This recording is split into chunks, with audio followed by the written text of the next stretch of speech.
Coming up, Tom Jolliffe is going to be joining us. We'll be talking about the film Cypher from 2002. He's also going to be talking about the upcoming, the Indiegogo project that he's been working on, Baby in a Basket, giving us some updates on that. I think they're going to start production on that film soon here. So, he'll give us updates there and where you can find that Indiegogo to donate to that. Next week, I'm going to be starting our DTV Extra series again, this time talking about the Expendables film. So I'm excited to do that. I did watch the first three. I traveled last week to San Francisco for work, and I watched the Expendables films while I was traveling. So I'm excited to be able to chat about those. And I think, I don't know, with the DTV Extra series, it feels like the Kickboxer ones got a little bit better response than the Fast and Furious ones. It might just be that, I was doing better with those at that time and people got more used to it, but it also might be that the audience just resonates more with Kickboxer versus Fast and Furious. So I'm hoping with Expendables, that'll be the case. How I plan to divide that up, I think I'm going to do the first two movies next week. And then the week after that, Ty from Comeuppance will be back on. We'll be talking about two films there. We'll be looking at The Get Back with Theo Rossi and Kim Coates, and then we'll be looking at The Weapon with Danny Sheena. I probably should have gotten that name down before I came into Tony Sheena, right? Tony Sheena, not Danny Sheena. So I should probably get those names down before I start recording. Sometimes I just jump in and record, and then I realize, I forgot to look up that name, or I thought I had that name in my head. I should know I'm notoriously bad with names anyway, so that's the case. And then, the week after the episode with Ty, I'll finish up with the Expendables to do parts 3 and 4, which I haven't seen 4 yet, of course, Greg, because it's not out yet. But I think I was debating about maybe doing all of them at once next week, just so I could kind of strike while the iron's hot, but I'm not sure if I'm going to get a chance to see Expendables 4 this weekend anyway. So, but definitely looking to see that one in the theater, so that should be exciting. With the site, we just did Villain. So I was able to, I managed to get a review in last weekend, even though I forgot to post it on social. So I reviewed Villain, which was one that I talked about with Will from not Comeuppance, that's Ty from Comeuppance. Will from Exploding Helicopter. When he was on, we talked about Craig Fairbrass in episode 130. So I did review that one, and I got the review up on Sunday, but then forgot to post on social. The reason why I forgot to post on social is because a new project that John Cross developed that I'm working on with him. It's called Two Middle-Aged Men Talk About 90s era Jim Belushi unironically. It's an idea that he had. He thought the idea of us just watching a Jim Belushi film and discussing it, live streaming it, could have potential. And so we were testing it out Sunday night and just thought, hey, everything was working. Let's just fire it up to YouTube and watch Traces of Red. So we did that, and so of course I was a little bit busy and didn't get around to posting on social about Villain, but I'm really excited about that. You can check out the episode that we did, episode 1 of two middle-aged men watching 90s era Jim Belushi unironically. I've got to get that title down, right, if I'm going to be able to do this. But you can watch that on the After Movie Diner YouTube page. So you should be subscribed to After Movie Diner anyway, just because John posts a lot of great content on there. I've posted the link on my Facebook. He's posted it on his Facebook for After Movie Diner as well. So, you could check that out and see kind of what we thought as we were watching Faces of Red. So essentially what it is we just stream. The two of us are kind of on screen, to the right or to the left of the film, and so the film is going, and then we're chatting about it as the film goes on. It's kind of a fun experience. So definitely check that out, and be curious to see kind of when we record the next one, we'll kind of keep you posted on that. But and I'm going to be working with John more on After Movie Diner and things like that going forward. So you'll be able to check me out there as well. I've been kind of getting around on a lot of different things, right? I was on Ty from Comeuppance's, Ty and Brett's Comeuppance show. We did our No Subject that we do from time to time. So we did No Subject 8. So if you're not familiar with No Subject, Ty and I come up with ideas for movies just sort of off the top of our heads, just sort of when we're chatting on Instagram and things like that. And then we present those ideas to his brother Brett on an episode of the Come Up As Reviews podcast, and he kind of gives us our thoughts and says what we think of them. So we had some really great ideas. I can't think of all of them off the top of my head. One that comes to mind was an influencer movie. The idea was, I don't know, or was that the last? No subject. I think it was his most recent one. But yeah, we got some good ones in there, so definitely check that out. Also, beginning of September, I was on the Exploding Helicopter podcast with Will. We talked about Bulletproof, the Gary Busey film. So definitely check that out. And then I did some guest writing on for Bulletproof Action. So actually talking about Bulletproof again, right? Bulletproof Action. They did, for their 9th anniversary, they did a spotlight on Millennium Film. So I contributed to that. And which did I write the review on? I think I did Cold Harvest was the one that I did my longer review on. And then they also did a ranking of the Blood Fist films. And so I contributed to that too. I did a write-up on Blood Fist 7. So you can go to Bulletproof Action and check those out as well. So yeah, I'm kind of doing all kinds of collaborations and things like that, but trying to also kind of keep it here on the site, keep things going here. I did manage to get a review in last weekend, so I haven't missed a weekend yet this year, which is big. And then with the podcast, right, still trying to do every other week, at least for the main pod, right, which is what this is here. And then, with the DTV extras, trying to do those every week, except for, maybe between seasons or between franchises that I'll be looking at. So like last week when I took the week off, when we had wrapped up Kickboxer, and then we'll be starting Expendables next week.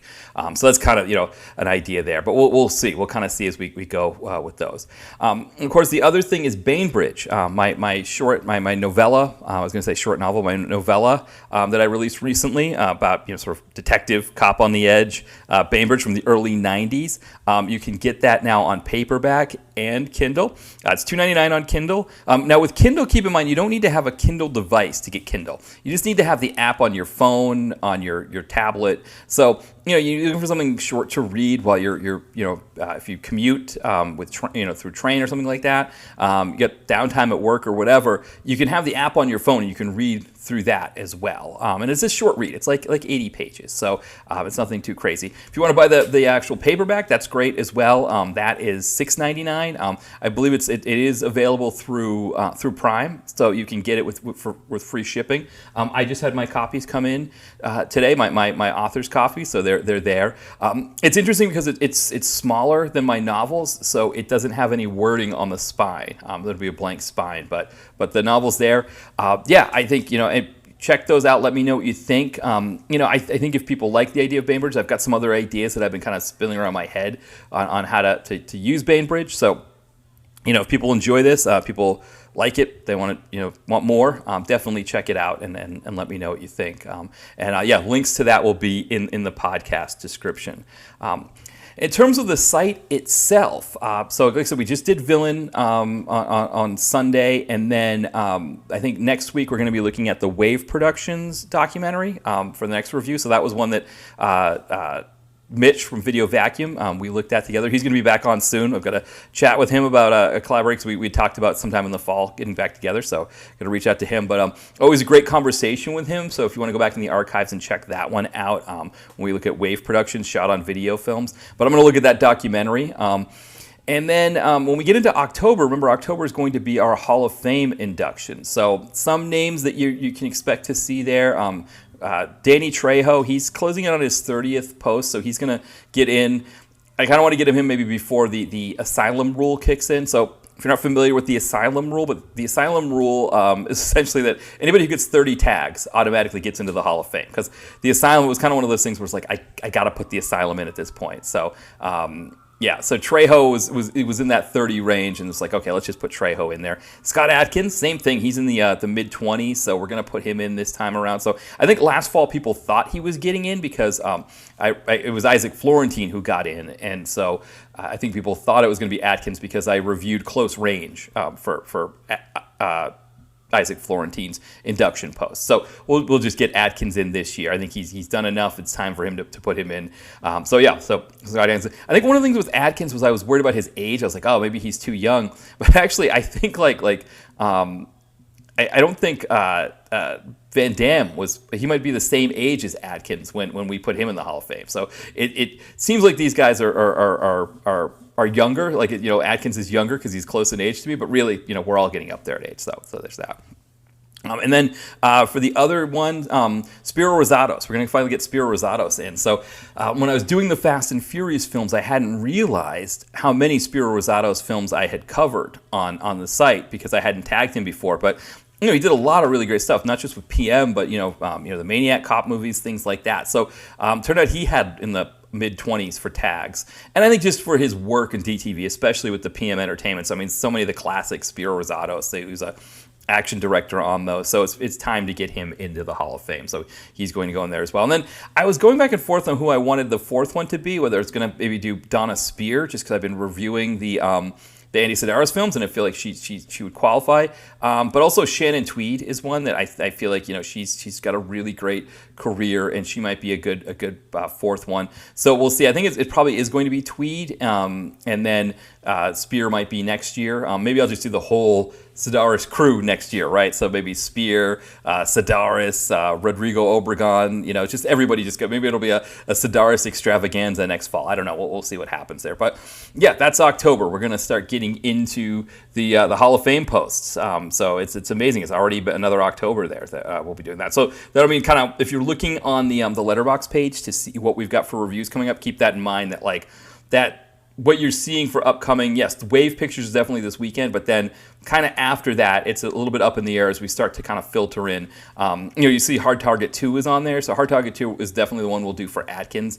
Trying to figure out what I was going to do for the other ones. I think I'm going to do Badass for Trejo's induction post. And then I was thinking about doing Night of the Wilding for Spiro Rosatos' post, right? So the Eric Estrada PM flick. I think that could be a fun one to do for his post. So I think that's what we'll have going there. And then for Shannon Tweed, if we're going to get Shannon Tweed in, there is the idea of probably doing an erotic thriller for her because that's what she's most known for. But there's also a Western that she did with Julie Strain called Rowdy Girls. That was a Troma production that's on Tubi now. It's one that I've always enjoyed, so that might be the one that I do for her, even though it isn't an erotic thriller like she's most known for. So yeah, we'll kind of see what happens there. But so why don't we we'll kick in our themes out with John Cross, who of course again who I'm working on now is we do middle-aged men watching early '90s era or watching '90s. I keep saying early, watching '90s era Jim Belushi, unironically.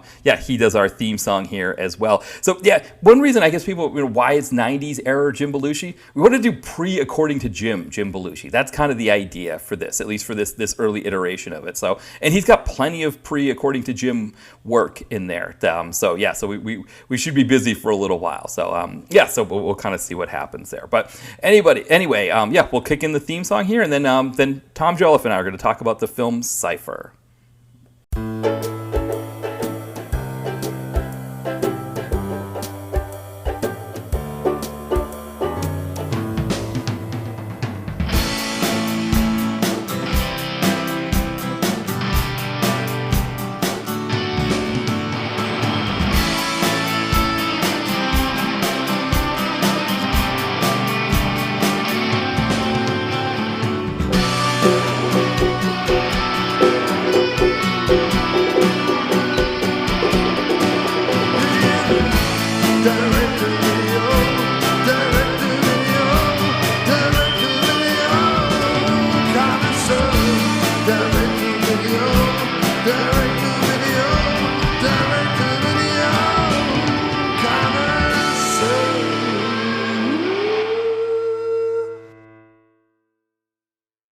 Video Connoisseur podcast. I am joined this week by Tom Jolliffe, screenwriter. We haven't had you on in a little while, so welcome back, Tom. Hi, Matt. Thanks for having me back on. Yeah, I think the last time you were on, we had Nathan Shevka with you discussing The Baby in the Basket. That was like back in March, I believe. Yeah, it must have been just before we launched our crowdfunder. Yeah. So how have things been going with the film? Yeah, good. It's been busy. So there's myself and Nathan, and we've got Gary Collinson is also helping produce it as well. So the three of us have been sort of running around manically, sorting out travel, this, that, and the other. Yeah, I can. All those joys, for making independent films. Right, right. Yeah, it's funny. I just watched the Andy Sidaris film where it was like they were shooting in like Arizona and Hawaii and I don't know how much shooting they actually do in those areas, but the fact they do any shooting in those locations, they've got to move everybody from one place to another. It's completely amazing where he gets the budget or he get the money for that because yeah, I can imagine like getting everybody even for like the location for the baby in the basket where it's one location, getting everybody for that's got to be interesting. Yeah. Yeah, and I think there were Not a that I few. want to give too much about the movie magic away, but we've got our one location has had to be filmed over three different locations to kind of meld up. So yeah, it's just those things in independent filmmaking. Even if you write something with a one location in mind, you find, oh, we haven't got quite everything that we need in this one place. So yeah, we're splitting over three locations that will make up the location in the film. Yeah, that's always interesting how that works, right? Because yeah, because you like you said, right? You have an idea for what you want the movie to be, and then I guess there's got to be decisions that have to be made there, right? Where it's like, do we cut a piece out that was in the story to accommodate the one location, or do we pick a new location for those scenes or for that part? Yeah, yeah, I mean, it was something we considered, but we didn't really find anywhere that had enough of what we needed altogether. So we might have been able to get it down to maybe two, but the one location in particular just looks amazing. So um, yeah, we're really hopeful that by the time it comes out, it will look amazing. Yeah, I mean, I think it's going to be great because I think just thinking of when darkness falls, the last time that you and Nathan collaborated was really fantastic. And it's interesting because that was like kind of a little different where it was almost like due to the COVID restrictions that were placed at the time, Nathan had almost like kind of like a whole almost like a smorgasbord, like a buffet that he could choose from for locations that were all open to him. Yeah, definitely. It was just one of those rare things where it seemed to benefit the film. So yeah, I think Nathan probably looks back on When Darkness Falls quite fondly at the moment because it's been a lot more difficult this one. So yeah, but I think in the end, it's all about getting that final film out, and then hoping it comes out as well as you imagine. Yeah, that's always a tough part of it, right? Is that you kind of put a lot into. I mean, and when Darkness Falls was fantastic, and I think that's one that I think it's part of the reason why I'm I'm excited to see the baby in the basket because I think that with Darkness Falls you did such a great job with that one, and I think like you said, like it's like you hope, right? I guess when the movie's being made, right, you have all the nobody goes into movie making planning to make a film that doesn't work out, right? There's always a No, plan no. to, and so you hope it all comes together. And I think it's harder in a situation like this when it is your, I would say your baby, right? With the title, but when you go into it hoping, when you're putting this much into it, it's not so much like you know, you're Randall Emmett trying to just pump out another Bruce Willis flick to sell to streamers and overseas markets, right? This is your art. This is your creation. Yeah, yeah, for sure. I mean, we don't have this kind of distributor overlord like Mr. Emmett at the moment. Um, and that was one thing that we were keen to sort of have with this film is that we had control over what we were going to do. Um, as it turns out, on even on this budget level, I mean, we've got a budget that's around about 10 times what When Darkness Falls cost. So, and we're still finding, we need more money here and there and everywhere, and you do have to make a few compromises here and there. So even without this kind of big distributor sort of looming over and wanting you to pump out a product, we're still having to sort of think, how are we going to get around this, or how are we going to get around that? And you have to make a few compromises, but I think we're going to be aiming to make the best film possible. Yeah, I think I'm excited. I mean, I just saw Nathan's most recent one, Lock and Load, a couple weeks ago, and that one was really fantastic too. And so yeah, so Yeah, between that yeah. and then of course, you know, your writing work on Renegades, which was another one that I really enjoyed. So I'm kind of excited to see what this film will bring. Yeah, I mean, it's definitely been a passion project for us, and we're just really hopeful that we can get the film out, you know, in as close to the vision as we can. But you know, we're really happy. We got a great cast on board. There's been lots of sort of ups and downs along the way, but I think that's just filmmaking. It's been a big learning curve for sure. Yeah. Yeah, I can imagine that's got to be the case, right? That like kind of each one of those is, you know, because it is like probably, you know, like you know, like in your case, like, you know, when you're sending a script to, you know, to somebody and you kind of see the finished product on, you know, on Tubi or a streamer, and it's a little bit different from what you projected, and it's, you know, sort of, you know, maybe gets like an Amityville slapped on it or a Jurassic or something like that, and it's Yeah, that's one thing, and I think that's still like, you know, your art, right? You're still kind of, you know, proud that you had produced it and all of that, but it's kind of like a different feel to it, I guess, right? That it's you kind of expect that piece to get moved, you know, changed and all of that. Whereas, like you said, with this, it's sort of like you and Nathan and you know, you're trying to put something together.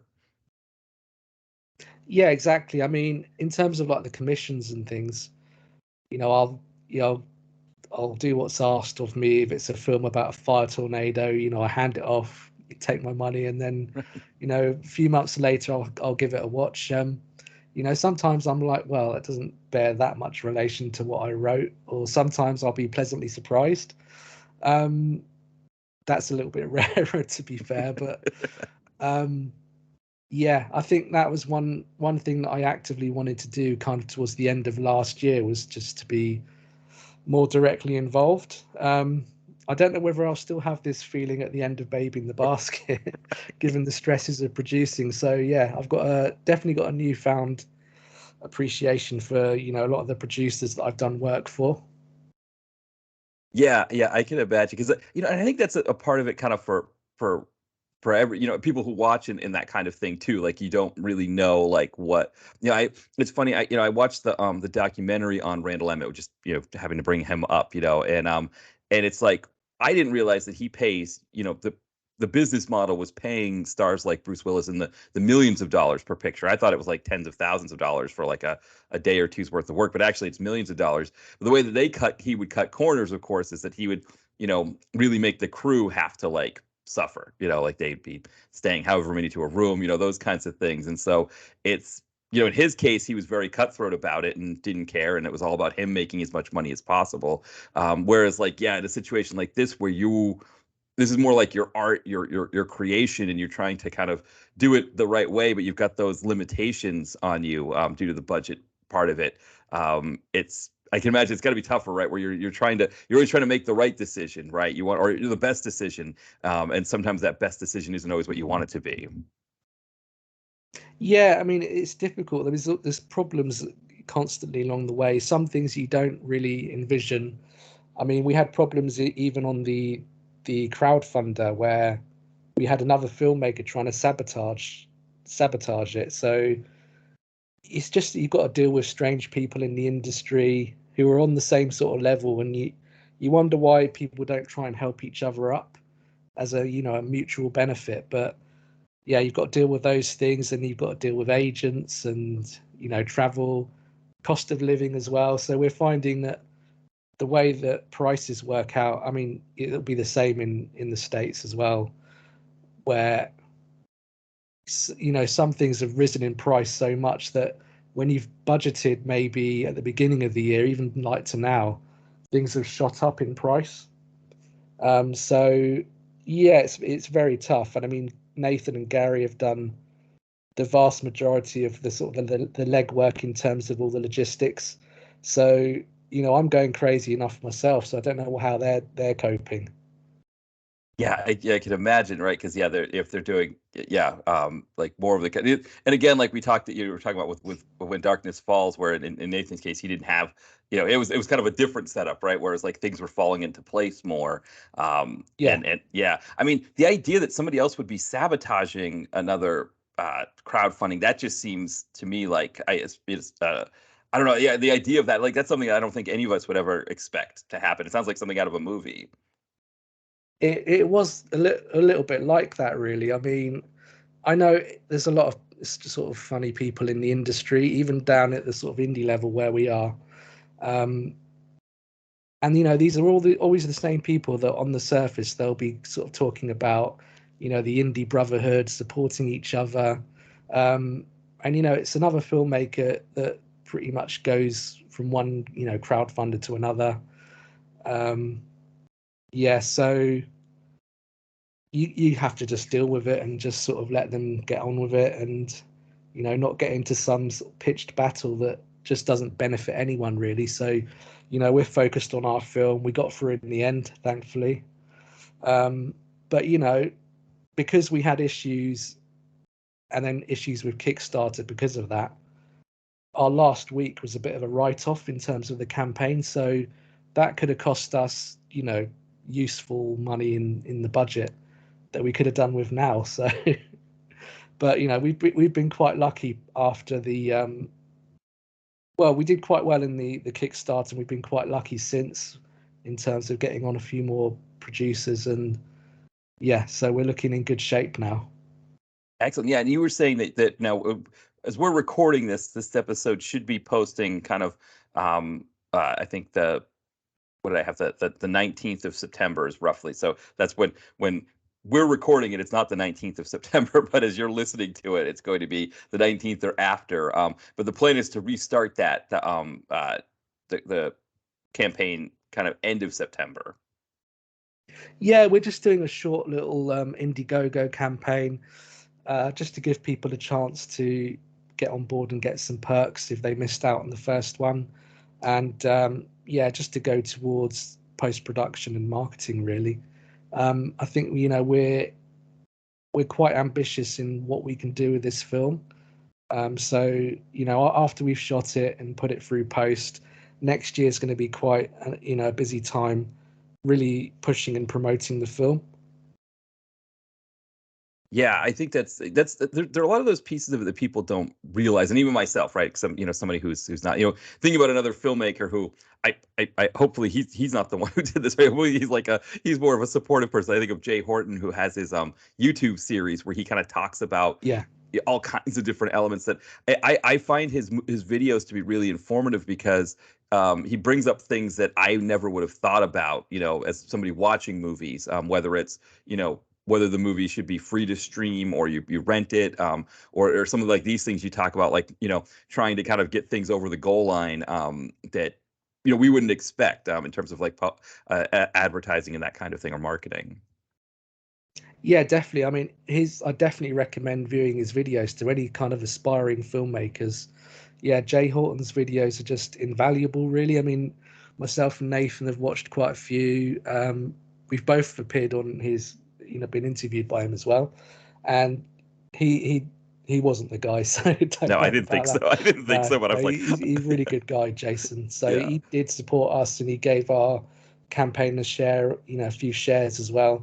He chucked in a little bit of money as well, so that's always appreciative.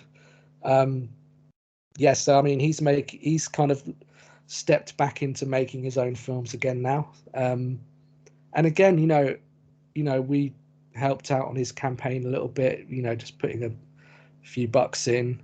So it benefits everyone to kind of help each other out at this level, because it's quite difficult. And even when you're not accounting for other filmmakers kind of with their funny ways, you've got distributors to deal with, and there's a whole kind of pool of sort of dodgy distributors out there, as Jay Horton has done a few videos on. So it benefits everyone to kind of work together to kind of navigate those waters, and one person being successful opens doors for other people. I mean, if you look at Winnie the Pooh, Blood and Honey, that was hugely successful for the budget it was, and then that has helped a lot of other productions get launched. Obviously, people are kind of jumping on that bandwagon a little bit by doing horror adaptations of old kind of kids characters. but that is productions going into place. That's people getting paid to make films. So it's it's a good thing. Yeah, that's for sure. Yeah, it's funny. I recently there was a marketing firm. There's some marketing firms that send me screeners or let me know that screeners are out there, that kind of thing. And there's a nursery rhyme series, I guess, that's a horror nursery rhyme series that's coming out that they've been sending me. It's weird. Like, they don't send me the links. It's interesting. It's like it's a lot better dealing, like, for example, like when Nathan sent me Lock and Load, or another filmmaker in Australia, Nathan Hill, sent me his film Lady Terror. It's a lot easier dealing with the filmmaker directly because they're much more invested in it. And so Yeah. it's not like this process of, like, with these marketing people, it's like, oh, let me know if you want the screener. So I email them, it's like, yeah, I want a screener. I really like the idea of this movie. Okay, excellent. Jim here will send you the screener. And then Jim never sends the screener. And it's like, okay, well, okay, Jim, did you want to send me the screener? Because I'm happy to talk about this movie. It's it's like one that might, whereas, like, in other cases, and the other way around is like, for example, like Nathan Hill with that Lady Terror. I felt horrible because I was like, oh, I do want to check out your movie. Yeah, definitely. Send me the screener. And he kind of gives me like a personal connection. He's like, I saw on your site you reviewed what is the movie? It's a now I can't believe I'm drawing a blank on it. It's a Corey Feldman. I think it was like Blown Away. Is what it was called. Now I can't believe I'm drawing a blank on it, but I think it's Blown Away. But he's like, yeah, this movie's kind of based off of that, and I saw you reviewed that, and you might like doing no, Blown Away Blown Away is the name of the movie. Okay, I was thinking of the Jeff Bridges movie, which actually has the same name. But yeah, it's Corey Feldman noir film from '92. He's like, yeah, you reviewed that movie. You might like this one. It's kind of based off of it. So it's like kind of that personal connection as well, of like, hey, or like, when Nathan reaches out to me, he's been on the site or on the podcast before. So whereas, like, you get these these marketing companies, they'll just send you this blast of like 5 movies, and it's like sometimes it'll be like 5 people who work for the same firm send me 2 emails that have the same movies in it, and there's it's kind of impersonal, but on the other hand, it does still get the word out some. So there's that part too. But there's something about dealing with the filmmakers directly that there's more of that passion involved, where it's like, hey, this is my baby. I really appreciate if you take a look at it. And then, of course, for me, when I'm watching it, I want to give it like kind of its full due because of that as well. Yeah, definitely. I think, also in terms of filmmakers, indie filmmakers, a lot of them don't realize, and again, Jason Horton talks a lot about this, you have to do a lot of this marketing yourself, and you have to really put the word out yourself. If you get hooked up with a distributor, there's a lot of them that don't necessarily do much in terms of marketing. Some of them don't even use, publicity services. So, yeah, you really do need to put the word out and, get your films in front of people.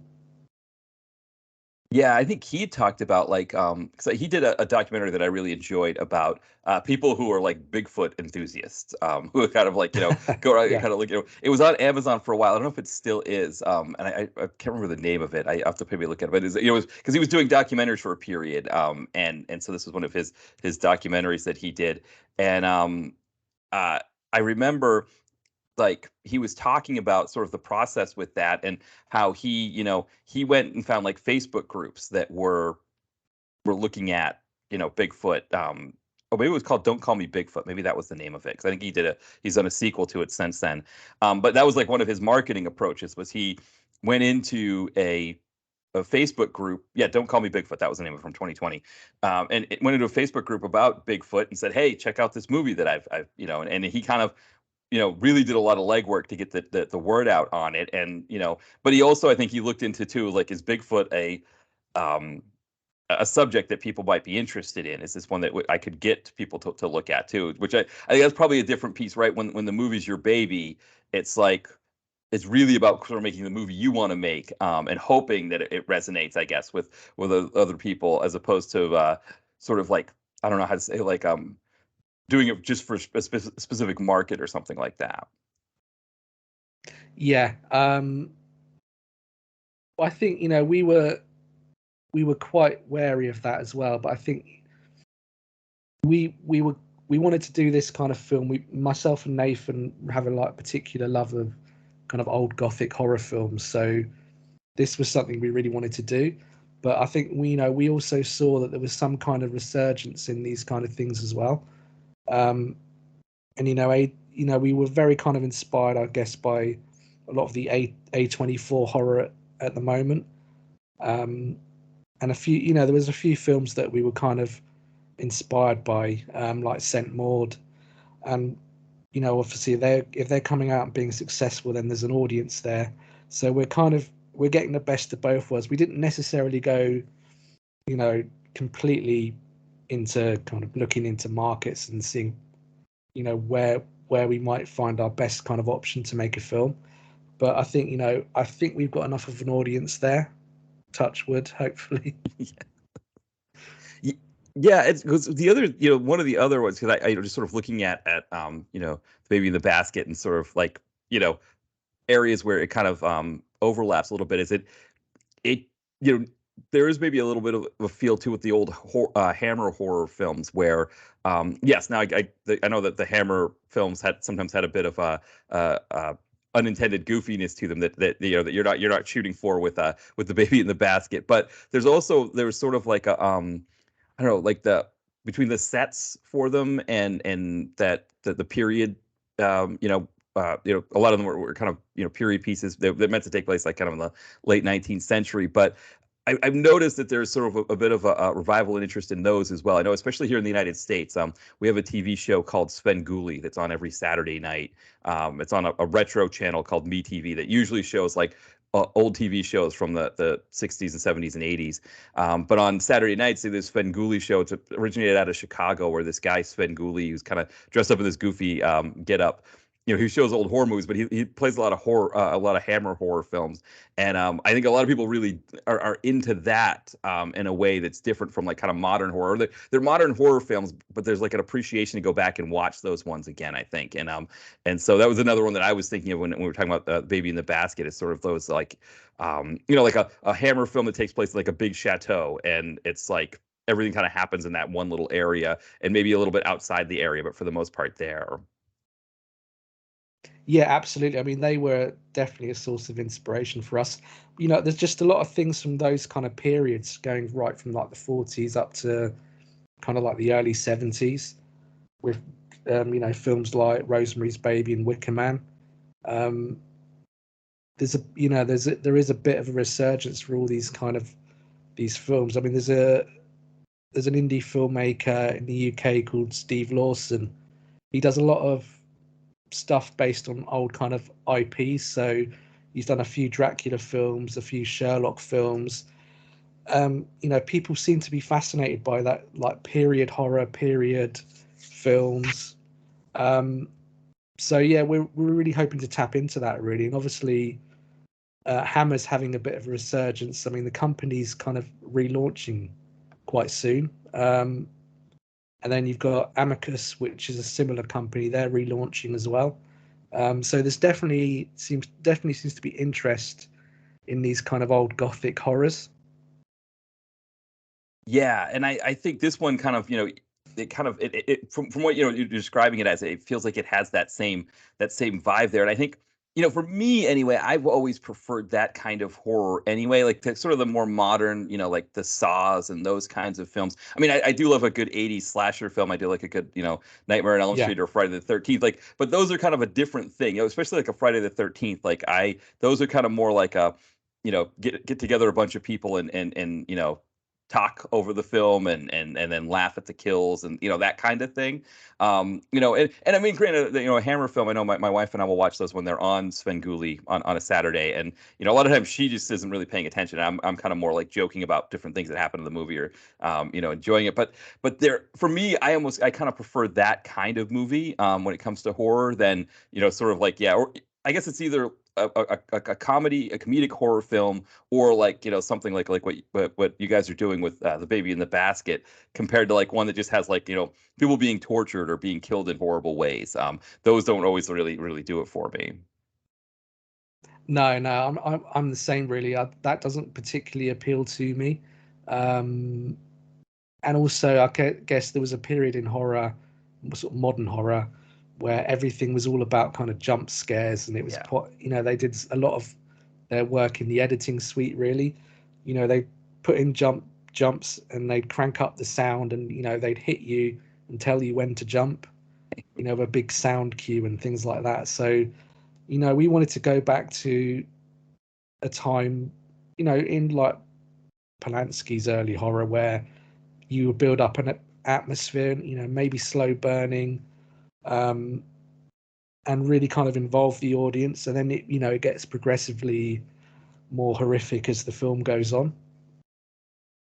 Yeah, that's a really kind of great point too. Kind of coming back to what you're talking about was sort of like the idea of sort of like, if one indie filmmaker is successful, it opens the door for more indie filmmakers to be successful. I think part of the reason why the jump scare thing was so big was that it was like, these like Paranormal Activities movies, they were kind of the only things that weren't like big comic book franchises that were doing well in the theater at the time. And it was like, okay, let's, they're probably cheaper to make, and like, let's just pump a bunch of those out and like startle people in the theaters, and people were going to them.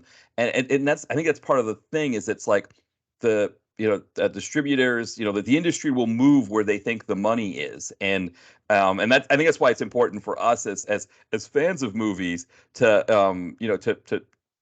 spend our time, supporting a lot of that stuff. And, even if it's just, like if the movie like When Darkness Falls is free to stream on Tubi, if you can watch it free on Tubi, but like Tubi knows that you're watching it, and it knows that plenty of people are watching it, it'll look for more movies like that. Or, I guess Tubi doesn't always care so much, but the distributors will look for movies like that to put on Tubi. And I think that's another way for us to sort of support those kinds of things, is to support it with our streams and our viewership. Yeah, definitely. I mean, ultimately that's what every filmmaker wants. They want their film to be seen by as many people as possible. So yeah, that's, as well as spreading the word, up to release and taking an interest in trailers, behind the scenes, or whatever the filmmakers might release. Once it's out there, we really appreciate when people view them, particularly the legal way. So if someone pirates it, it doesn't really benefit anyone. But yeah, right. Yeah.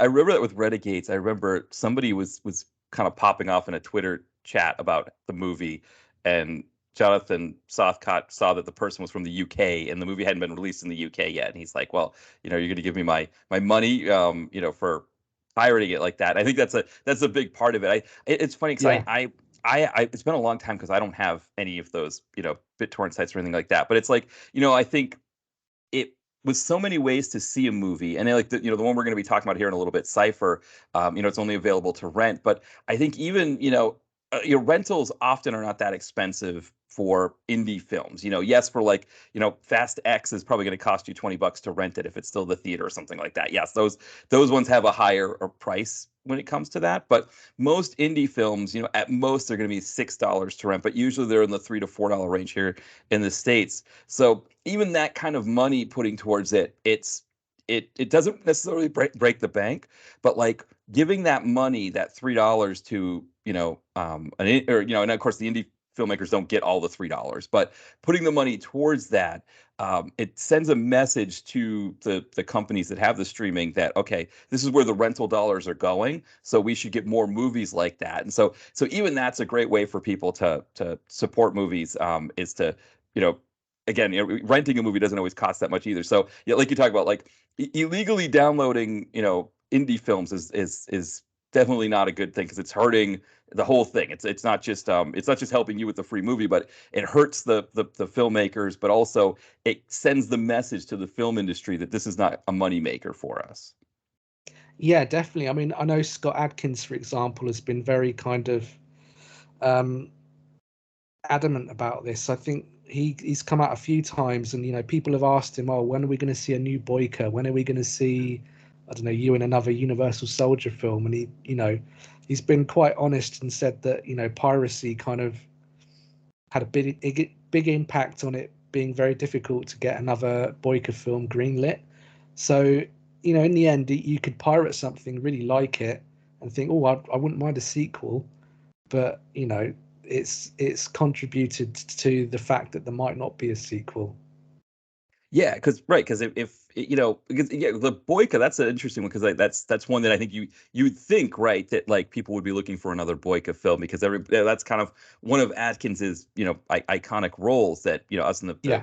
you know film industry. But yeah, I mean, I didn't even think about that. So I mean, again, like I've been so far out of illegally downloading movies. I mean, I haven't done it since for like, I don't know, like 15 years or so. I think I would use like Cinemageddon to get like old, like 80s films that you couldn't get anywhere else, or 90s, that were completely, unable, you weren't able to get anymore. But like a Boyka, it's like, okay, well, there's so many ways you can get a Boyka at a decent price, that, of course, it doesn't take long for it to be on a streaming service that people subscribe to, right? It's like, I can't remember how long into it, but Netflix had it kind of soon in, I think. They have a lot of Atkins's films. Yeah, they do. I mean, in terms of things like, sometimes if you fancy watching something quite old and obscure, it might be the only way. And obviously, the rights and things are so murky on those films, you're almost not taking anything away.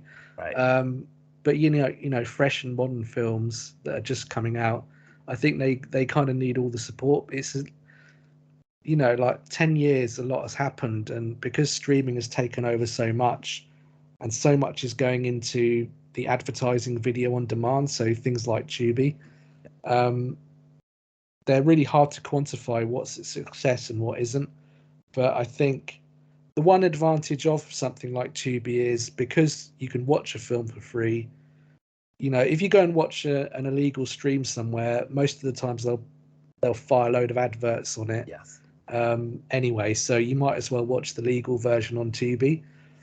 So it's kind of negated the need for pirates in some ways. It still is an issue, but hopefully the success of things and the popularity of Tubi will kind of limit the impact that pirates have now. So yeah, we'll see.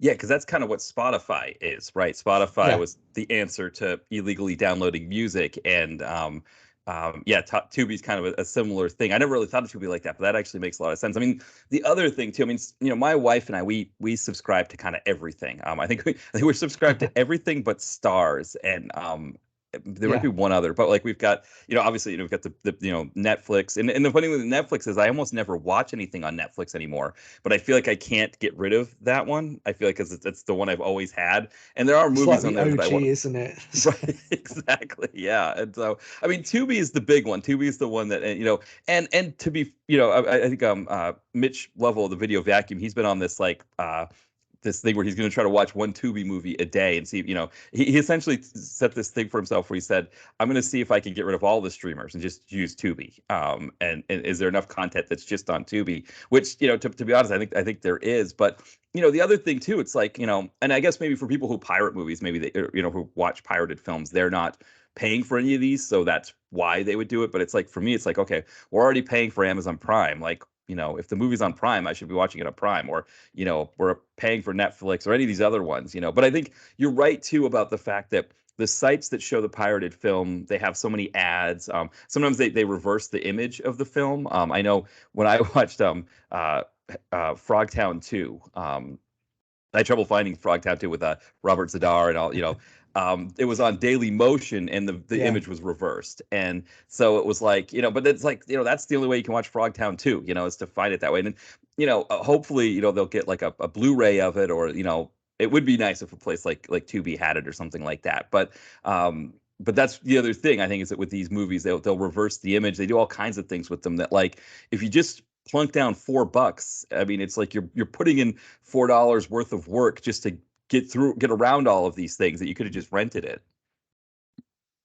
Yeah, for sure. And you always run the risk of, you don't know what you're clicking on some of those sites. So, you might end up with a virus on your computer or something like that. Have your accounts emptied. Yeah. Right. Well, because that's the other thing too, is like, like, for example, with Cinemageddon, that, the 1992 out of print Fred Williamson movie that you've been trying to see, you know that that's going to be a good file and it's going to be okay.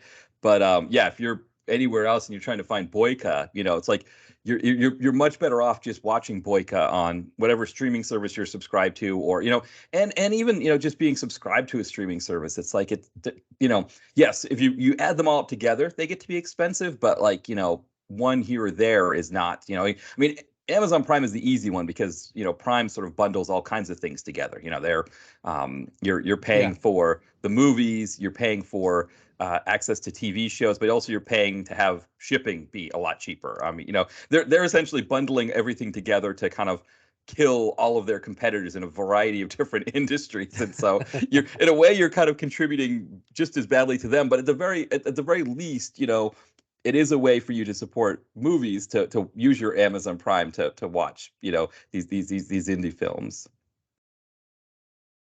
Yeah, I mean, it's a tough thing really, because the streaming has kind of killed the revenues. Even if a film's successful because it's streamed millions and millions of times, it doesn't necessarily do much for the filmmaker or the distributor. But something is better than nothing, really.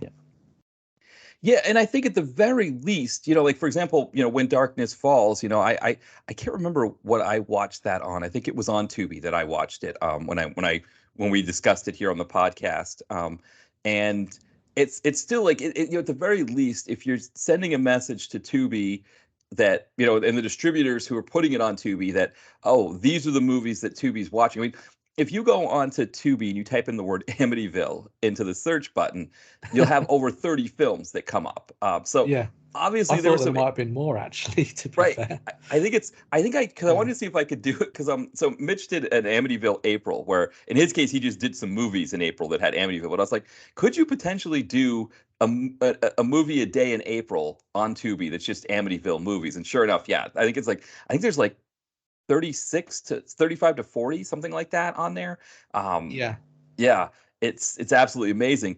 And so, again, that's part of that is that, an Amityville movie, some of the early Amityville movies did well on Tubi. And so then the distributors are like, well, let's pump out some Amityville movies. And so if, indie horror is something that does well, if people are really, if people are really connecting with those kinds of movies, the distributors are going to say, we want more of these, and they're going to go to more indie filmmakers and say, can we get more of those kinds of movies, which is only good for the industry.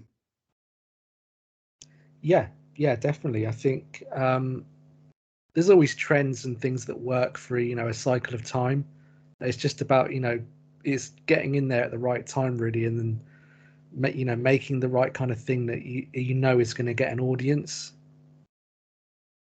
Yeah, and I think it's going to be interesting to see how the younger generation here. People always talk about Gen Z. Everything's sliced up by generations here in the U.S. I don't know if it's the same thing in England. That it's sort of like boomers versus Gen X, Gen Z, all those kinds of things. Yeah. But everybody's talking about Gen Z right now, like which is interesting because I'm kind of on the edge of what the Gen X generation would be, and that generation seems to be completely forgotten. Nobody really seems to care about getting anything from them. But Gen Z, I think there's a fear maybe that what happened with Gen X, where they became so disaffected and it's hard to market to them, they don't want the same thing to happen to Gen Z, and they're all trying to figure out ways to market to them. But it does seem like their generation, they're kind of consuming things like TikTok a lot and that kind of thing. But there also is a sense that they might look for more thoughtful, work from, whether it's music, movies, those kinds of things. And it is interesting to see if like that generation is going to be more, more likely to kind of step away from like the big budget Marvel movies and those kinds of things. Especially now that they're getting older. I think when they were kids, they were collecting all of the, all the Marvel movies that were coming out in 2009 and 2010, that period. They were marketing all those toys. I remember my nephew's born in 2006 had like all the Marvel stuff. I don't know if he's in a place now. I know he's collecting DC comics, but I think there's probably a point where they start to say, oh, you know what, we're kind of, we don't like these big budget films that Hollywood's kind of cramming down us. We want something different, and that might be where the market goes. And then the rest of us that are kind of, sort of the smaller segment of the population that also, don't need the big budget movies all the time. Kind of adding on to that might be where the trend goes. Yeah, I mean, if you look at what's happening with a lot of the Disney stuff and the DC stuff, people are getting a little bit bored of the kind of Disney, the movies and the shows, because there's just so much of it. So they're losing a lot of money at the moment in terms of the comic book centric stuff. There definitely seems to be a bit of a rise in interest in indie things, and I'm surprised that there haven't been more studios even down at this sort of indie direct-to-video level, where I was discussing this with Nathan a few weeks ago, where I'm surprised there aren't more studios that are looking at something like A24 and trying to kind of do what they do, but on a smaller scale. Because sort of A24 and even like Blumhouse, really, they started off quite small, but they're almost kind of dipping up to this mainstream level now. But it just shows that these younger audiences will look at something which has a bit more behind it, that's a bit more below the surface. So yeah, I think they are open to watching deeper films. I know there is a general kind of lowering of attention spans, really, with all the modern technology, but I think boomers and Gen Xers are almost as guilty as Gen Z, really, in terms of you get these toys in front of you and you lose your attention. Partly that might be why Tubi does quite well now, is that people aren't as bothered about getting disrupted by an advert. It gives you a chance to kind of look down at your phone. So but I think in terms of like cinema, you're getting a new kind of wave now of cinephiles that are appreciating things with a bit more depth. The problem is we've been so starved of it in cinema for like 10, 20 years that people are watching these films thinking they're amazing and really kind of filled with all these layers, but then they're not particularly, well, this might just be me saying it as an old curmudgeon, but they're nothing compared to sort of films of 30, 40 years ago. There's been no kind of new 2001 or Blade Runner. No, I think that's a really fantastic point, because you think of like the 90s, where, I mean, and granted, the 90s were a very unique period for movie making, because it was kind of the last decade where really kind of anything could go in the theater and be successful. I mean, I think that the 2000s has some of that, but also that's where you see it starting to turn, right? That that's when the studios really start the whole big budget comic book thing, that like, oh, we can make Spider-Man now with computers. Let's pump out as many Spider-Mans and X-Men and all of that as we can. But like the 90s, like a movie like a Pulp Fiction, Quentin Tarantino couldn't start now and make a Pulp Fiction and have it be what Pulp Fiction was at the time. I don't think you could make a Forrest Gump either, though, kind of going in a completely different direction. I don't think either of those movies would be successful now. No, I don't think so. I mean, I think possibly in another 5 years they might, but right. I think that was an indie movement. That was probably the first of its kind since like the late 60s, where suddenly there was this shift away from like all these films from like the Hollywood Hays Code era, where they were doing the same thing. They were making Cleopatra, Ben-Hur, all these epic westerns and all these epic Viking films, but they were kind of bombing at the box office, and then they were studios were just thinking about the size of the project and pumping as much money in, making things bigger and bigger and bigger, and it kind of folded in on itself. And that's when you got people like Francis Ford Coppola and Martin Scorsese coming in, making these gritty kind of indie films for a lot, sort of 10 years, and then Jaws and Star Wars came along, and then the big blockbusters came back again. So I'm, you never know. This could be that kind of point where blockbusters, where all these studios are paying like 150, $200 million a movie, making massive kind of movies, and most of them are bombing. For so long that there's, you get 4 or 5 films a year that prop up the entire industry, and make it suggest that people are still watching the movies, but they're only watching these select kind of 4 or 5. Meanwhile, there's a small rise in indie films being popular again and doing quite well. And then you see something like, Parasite wins the Oscar, Everything Everywhere All at Once. Yeah. And these are kind of indie films or world cinema. So, I think there is a shift. So, yeah, we might get a new Tarantino coming in, or a new Richard Linklater, or, whoever it might be. Yeah, that's a really great point. Because I mean, the other thing too, thinking back to that period in the kind of like the late '60s into the '70s, where movies were changing, is you had Robert Evans, with Paramount, who was, saying we're going to go against sort of the Ben-Hur kind of movies, and we're going to do things like Godfather, Rosemary's Baby. Rosemary's Baby, right? That was one that was like, it was huge, and it wasn't expected to kind of be that. And he was taking a chance on that one, and I think with Godfather, he was taking a chance by having Francis Ford Coppola direct it, and it turns out big. And then we don't want to talk about the Weinsteins necessarily because of what happened there, but with Miramax, they, in which the movie we're going to talk about in a little bit here, Cypher, Miramax, with the success of Pulp Fiction, they were funding a lot of indie projects that, again, I just think today you would see. But yeah, so it's going to be interesting to see if there's like you said, like there's a Pulp Fiction or something that breaks through that everybody wants to see. And again, like Everything Everywhere at Once, that was one. I remember I saw the trailer for that when I was I went to see the Joel Coen's Macbeth, that he had with Denzel Washington.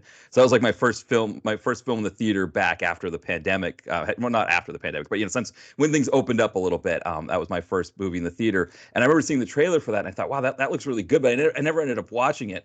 And then it was like one of those things where I'm on Twitter, and there's suddenly like everybody is talking about how great this movie is, and that's kind of the other piece of it, right? Is that there's sort of like this buzz that happens sometimes with these movies where and at the very least, it seems like Michelle Yeoh is getting more work as a result of being in that movie. But you hope like that it also means that that there's more things that can be successful. That it doesn't just have to be, like you said, the movie that costs in the the 9 figures to make. That pulls in $1 billion, that they hope pulls in $1.5 billion, and when it only pulls in 700 million, it's considered a failure. Yeah. Fast X. I remember people were talking about like this movie was I don't know, they were saying like, oh, they're pulling it from theaters soon, and they did pull it really quickly. And that's the other thing too with these movies, that they last so they last so little in the theater. Like they're there for much shorter periods of time than they used to be. But it's like, oh, if it's not pulling in hundreds of millions of dollars every week worldwide, suddenly articles are coming out saying like, oh, Fast X is doing horrible. And it's like, and I guess technically it is, right? If you cost 375 million to make a movie, 750 isn't great, or 800 or whatever. Yeah.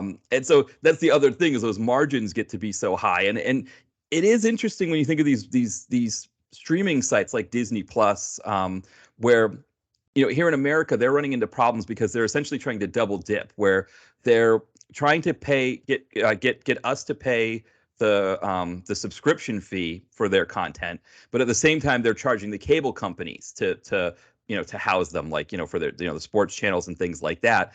And now the cable companies are saying, well, we don't really need to pay for you anymore, because we don't. Not so many people have cut the cord that we just have upped our internet prices, because they do both. And so there's sort of a reckoning coming for these streaming services like Disney Plus, that this might be one avenue for them to be like, hey, look at we have the best in indie filmmaking on Disney Plus, and they could be like the new Miramax. Like that might be a path forward for them. Yeah, I think so. I don't get the mentality that, it's maybe 5 years ago there was this big gap where, films under £5 million, or well, dollars, let's say dollars. Right, So yeah. films under 5 million, and then you'd go all the way up to films that are over 150 million, and there was not much in between. I think that is kind of being you're seeing that gap in the middle is being filled a little bit more again now. So that's probably the way to do it, where you don't have to make things, dirt cheap or anything like that. Because I think in terms of what audiences look at, if they look at something that's filled with CGI and special effects, that doesn't necessarily register as meaning it looks expensive. And I think obviously they're having these issues where they've outsourced too much to too few CGI artists, and these things costing 350 million have got bad CGI, so they end up looking cheap anyway. I think that's a problem. So why not make something decent for 30-40 million pounds and make a decent profit where you don't have to make $1 billion just to break even. I mean, the numbers that James Cameron was suggesting that he needed just for Avatar 2 to break even were ridiculous, really. I think he was saying he needed at least a couple of billion just to break even by the time they'd spent the money on the film and the marketing and everything else. So yeah, I think you can still have the odd one here and there, but it has to kind of feel special again. In terms of like the Marvel stuff, nothing's felt like a big event since probably Avengers Endgame, really. So yeah, I think they should start making better films that look better at a smaller budget level, really, and then you've got more chance of turning a profit. You can make 4 or 5 films for the price that you might have made for one, and then you can play the odds then. So if 1 or 2 aren't that successful, you've got the other 3 that kind of make up for that. Yeah, and it's interesting that Disney doesn't do it that way, because one of the things with Disney's model that they had pre-pandemic that they had created is that they owned so many properties that they would just cram the theater full of so it's like if like say Universal puts out a Fast and Furious movie, they can get it in so many screens, but then Disney's going to put a Star Wars movie, a Marvel movie, a Disney original movie, a Pixar movie, and suddenly they're just clogging up all the screens, and then the one from the other, the Paramount or Universal film that they've kind of banked on for that year doesn't get a lot of screens, and it kind of doesn't do as well as they want it to.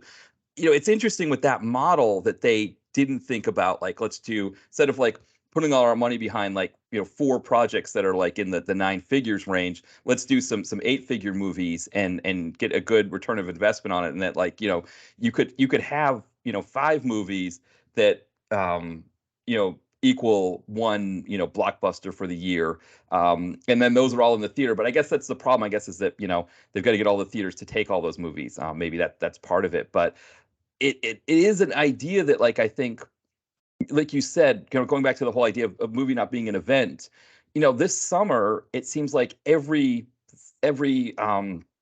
major picture house was trying to come up with their own event, and you can only have so many events, but none of them felt like the kind of event that Avengers Endgame was but they were all trying to manufacture it their own way, it seemed like. Yeah, I think that's almost a different issue, I guess, where the cinemas themselves have been struggling to kind of fill their screens, but more a more range of content is probably going to attract different types of audiences. So I think if they make certainly the smaller films a bit more readily available in terms of the big screen, you can get people to it. I think with the right kind of marketing, you kind of see that. I mean, I know Sound of Freedom had a bit of controversy around it, a bit of doubt as to how successful it really was, but they had, it was a small film, they had decent marketing, and they've managed to get people to watch it and have a level of success. And then a lot of these A24 films that kind of went above the levels that they'd previously done. So you had things like Uncut Gems, Everything Everywhere All at Once, that did unexpectedly big numbers in the cinemas. So there's a model there, and then nowadays films are kind of judged not just on their cinema run, but what they do in video on demand and what they do on streaming. So, you know, you have this longer run, and you have the international box office that is also a key figure as well. Yeah, and I think too, like, just looking at the streaming services, like let's take Disney Plus again, where they own all of these properties, and they've had success, for example, with the Star Wars series that they've had, with the Mandalorian, with Ahsoka, those ones that have been really good. But then you look at the Marvel side of it, and it's like, they have these properties that would lend themselves to good, like, eight figure budget films, like a Punisher, would be a great, movie that Yeah. you could make on a lower budget, or, Hawkeye, even Hawkeye, right? So they make a TV series out of Hawkeye to try to sell more people to the streaming site, when, maybe a Hawkeye movie that, only costs like, 25, 30 million to make, maybe more than that, I don't know. With Hawkeye, maybe it's a little bit more, but still, it's that idea that, they've got these properties that they could make lower budget films with, that, if they, they could still kind of, there's still Marvel properties that could still turn in, money, like they could still, maybe make, nine figures on a low, maybe only 500 million, but if the budget is 30 or 40 million and you make 500 million, that's actually not bad. And it's interesting that Disney doesn't quite do that enough, that they're so intent on trying to sell that streaming service because that's where they think the money is right now.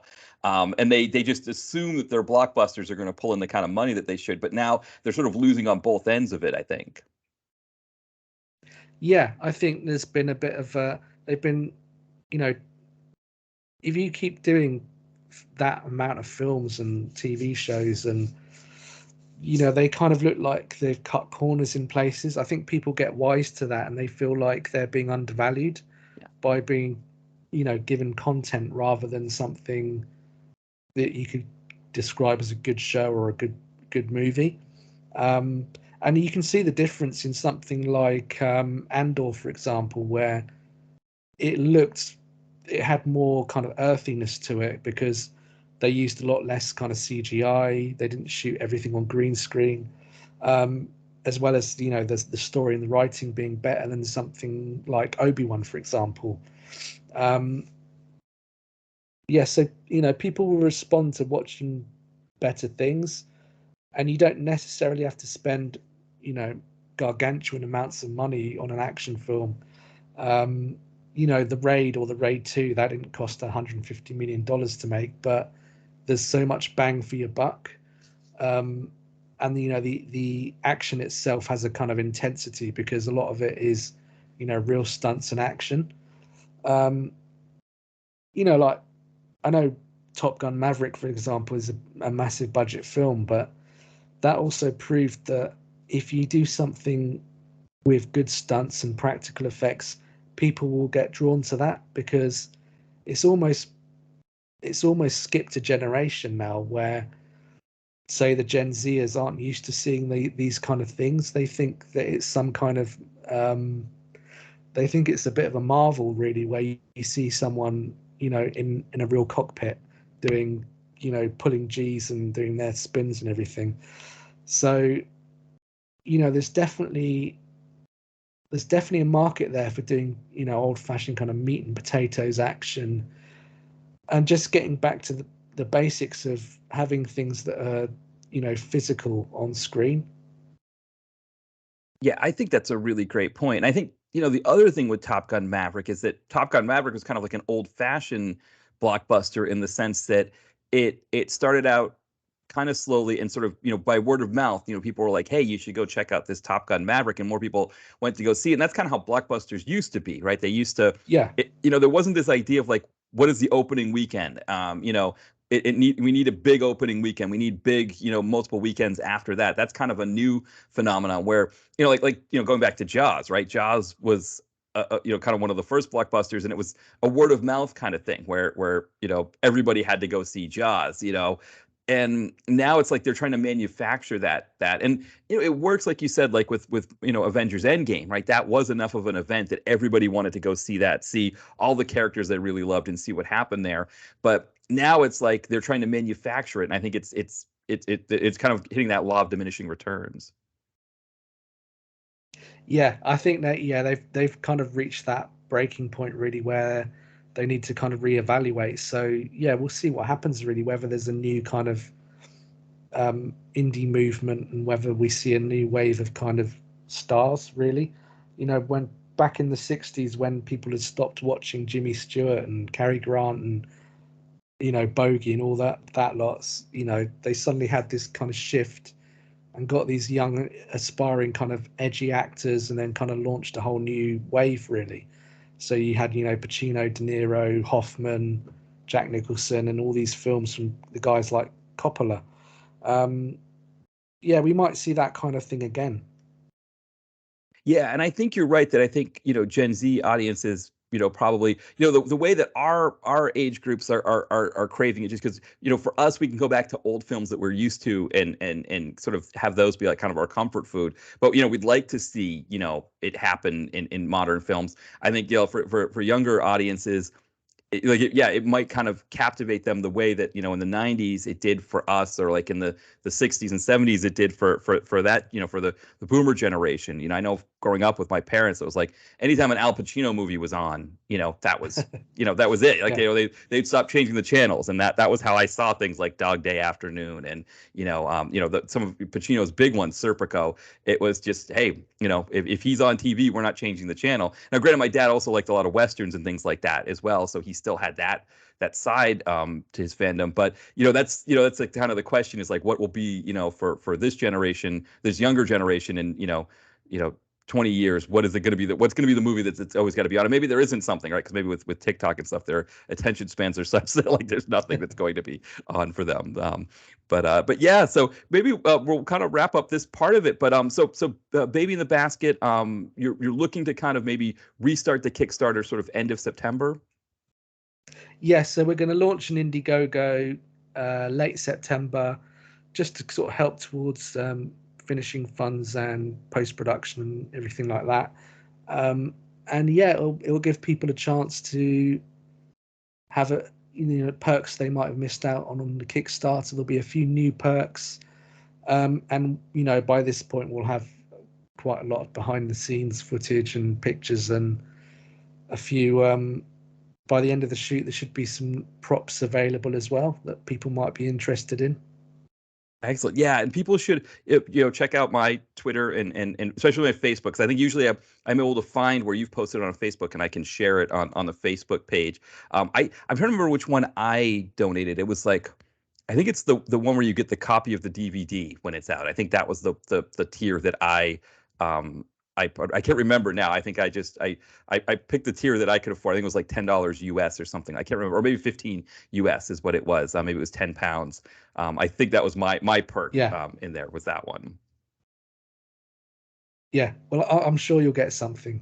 Right. Yeah, exactly. But I think it's always good. And I think for people out there listening, if you don't have the money to support the project, definitely if you see my post on Facebook, or if you see Tom's posts on Facebook, or Flickering Myth, or Nathan's post, or anybody's posts about it, if you don't have the money to support it, even just sharing it is big, because if you share it and 20 people see it, maybe all 20 of them won't donate, but maybe one of those 20 will put some money towards it, because it'll be a project that interests them. And so you never know who's going to see it if you share it. So that's always like a great way you can support it, even if you don't have the money for it. Yeah, absolutely. We appreciate any kind of support, even if it's just sharing. Yeah, exactly. So so we'll keep an eye out for that. But I'm excited to kind of see see what happens with Baby in the Basket. But then what we're going to do now, we're going to take a break, and then we're going to get into the movie we're discussing this episode, Cypher, with Lucy Liu and Jeremy Northam. So yeah, we'll be back in just a second. Hey everyone, we'll get back to the podcast in a second. But first, I have a new novel out, Holtman Arms. It follows Colvin Hall, an aspiring writer who decides to write a romance novel on a whim, sends it to a publisher, and it becomes a huge success. The only problem is, no one knows it's him because he writes under the pen name Mary Ballantyne. With all of the money and none of the fame, Colvin longs for the world to recognize his accomplishments. When he gets an opportunity to write a freelance article on a washed-up 90s pop star looking for a comeback, that recognition starts to come, but is it all he hoped for? It doesn't matter, because he's getting it whether he likes it or not. Holtman Arms is the second in my author's cycle after A Girl and a Gun, and like that previous novel, it explores themes of success and accomplishment in the 21st century. You can buy it now through Amazon in paperback or on Kindle. The link is in the podcast description. As always, thanks for your support. All right, we are back, and yeah, we're going to talk about the film here that you picked out for us here, Tom. Cypher. This was one that I really liked, and I was thinking about how to handle it because there are a lot of twists and turns, and I think what we'll maybe kind of do it the way we discussed When Darkness Falls, where we're trying not to give anything away, but I should warn people that, as we're discussing it, you never know, we'll maybe let a plot point slip out or something like that. So there might be some spoilers, but I think, I really enjoyed this film. So yeah, I'm excited to discuss it. Yeah, same. Yeah, I'm a big fan of this one. Excellent. So yeah, I'll give a quick synopsis, and then maybe we'll kind of go in from there. So, essentially, you've got this character played by Jeremy Northam, Morgan Sullivan. This movie takes place in the near future. We're not sure exactly where in the future it is, but it's in the future. And he goes to a company called Digicor to work as a corporate spy for them. And so he's excited to do this corporate espionage work where he's going to attend conferences and other kind of smaller cities in the U.S. and sort of collect data for Digicor.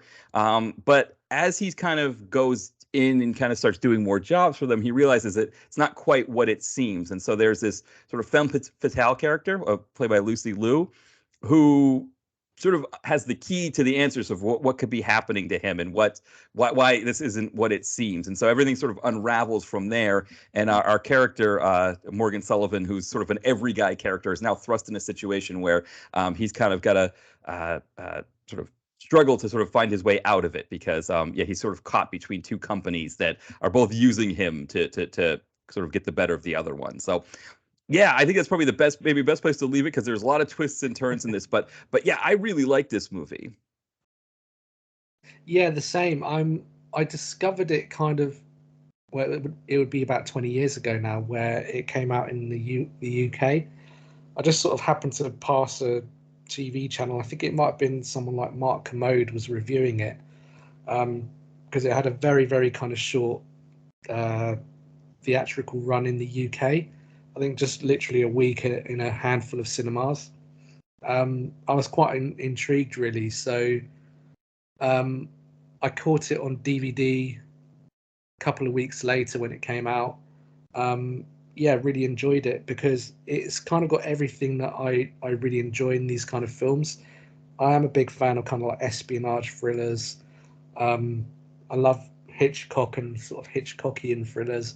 So it's got that as well, and it's kind of leans a little bit into sort of Philip K. Dick territory as well.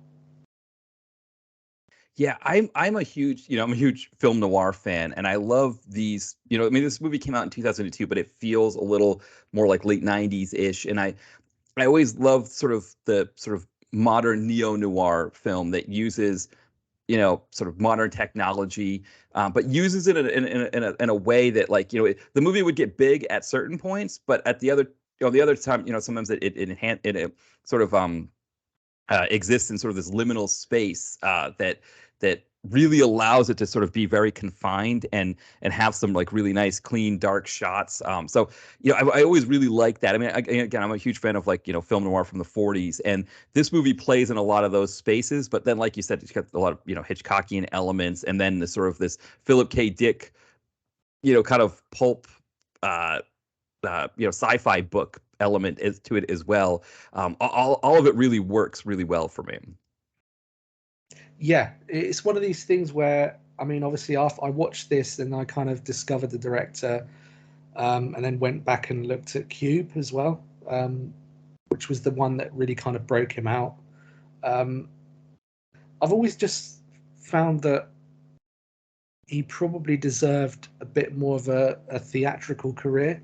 Obviously, Vincenzo Natali's done quite a lot of successful TV work, like Hannibal and a few shows like that. So, he's done all right, since the Cube, but he's not really necessarily had the big screen career he probably deserved. And I think you see a lot of potential in Cypher that, he could have been this really interesting genre director.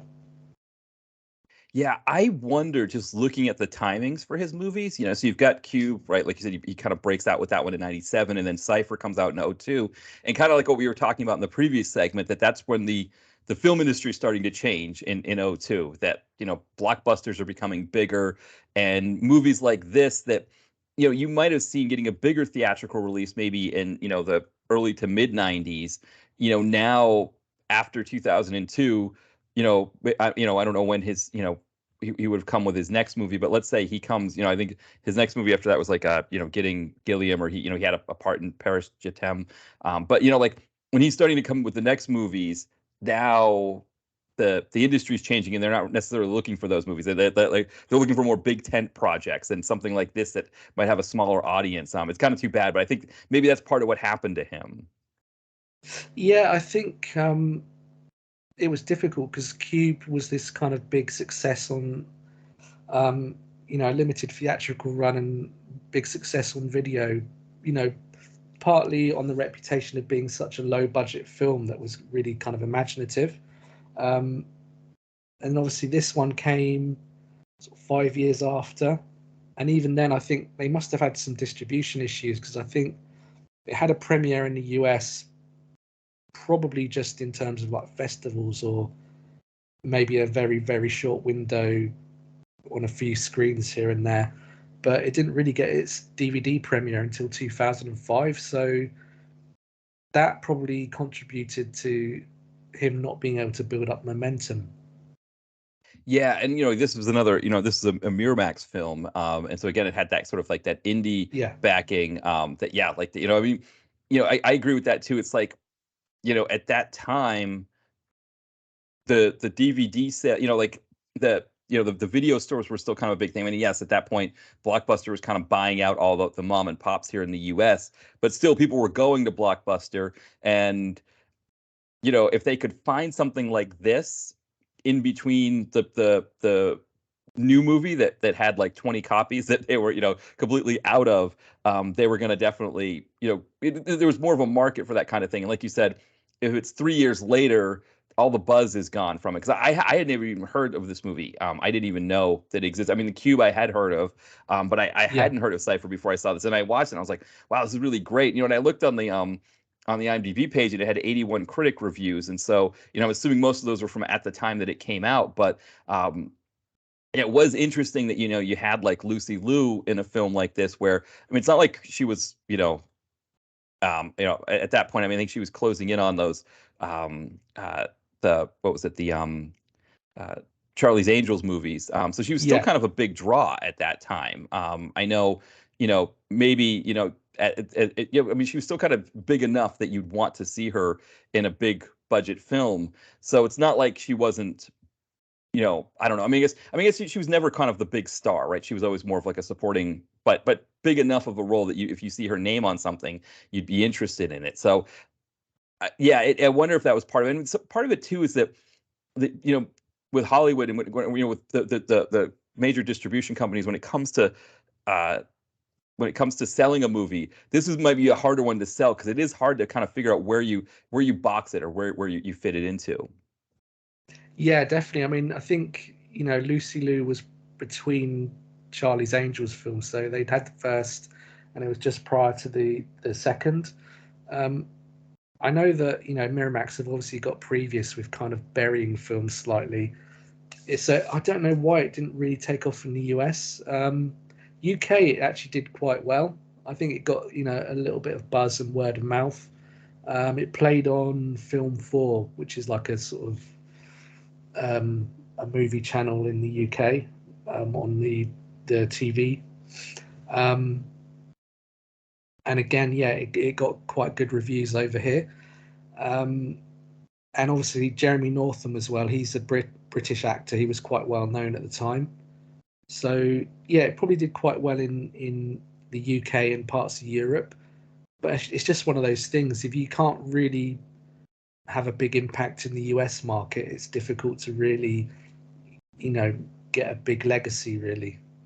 Yeah, that's unfortunately the reality there. And I think, yeah, with Jeremy Northam, he's an actor who, I mean, he was in The Net. Of course, I didn't really remember him from The Net. The Net is always known here in the United States as the film that sort of broke Sandra Bullock, along with, uh, Speed. Kind of probably more Speed, but Yeah, then The Net, was one of her big films from the period that she was big.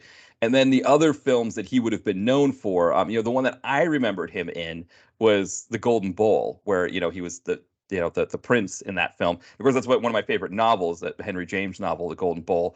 That's not going to be something that like a lot of American audiences are going to be, like, oh, let's watch this yeah, period piece with Nick Nolte and Jerry Northam and Uma Thurman, based on a Henry James novel that most people are not going to be reading either. The other one was Gosford Park, which Gosford Park was a little more popular, but I remembered him from that one. But I didn't remember him in The Net. It's probably been, whatever it is, almost 30 years since I've seen it, because I saw it kind of right when it came out. And I remember Sandra Bullock in it. I remember some of the story and everything, but I didn't remember him. So that's probably part of it too, is that as a star, I mean, he's fantastic in this role. I thought he was really great. And I don't know that you could get another actor to play it the way he did, where he's sort of the rube, and then there's some twists at the end that we kind of get a better sense of who he is. But I really loved him in this, but I think that's part of it, right? Is that he maybe doesn't have the hook in America that he would in England. yeah. I mean, it's one of those things where you get a role like this, and maybe it probably does suit a character actor a bit more. So, yeah, but I mean, the trade-off is that you don't get the one who's on the poster that kind of pulls people in, or at least in the view, obviously, of Miramax, that probably didn't have that enough faith in the film.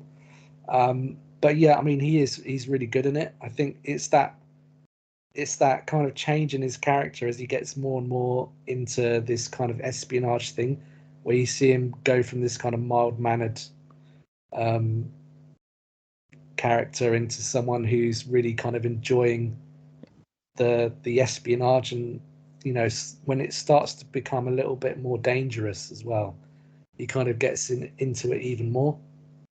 Yeah, and he really, coming back to the Hitchcockian element. I mean, it's very much, Cary Grant in North by Northwest, which is Yeah, a fun movie in itself. And like you said, he kind of, Jeremy Northam as the star of the film, he leans into it in a way that is just a lot of fun. And then, with the supporting characters, I mean, I'm a huge fan of Nigel Bennett as well, and like you kind of see him right away in the movie, and he's just a lot of fun whenever he's in anything. And so he was a great character. And then it's Timothy Weber who played the kind of the correspond, the other company's version of Nigel Bennett's character. Those yeah, are really great kind of roles that you think back to. Again, I think back to like maybe like a movie like The Postman, or no, was it The Postman Always Rings Twice, or no, um, oh, Double Indemnity. Think of Double Indemnity, where you had Edward G. Robinson's character, is kind of like that kind of character, and film noirs are always better for having those kinds of characters in them.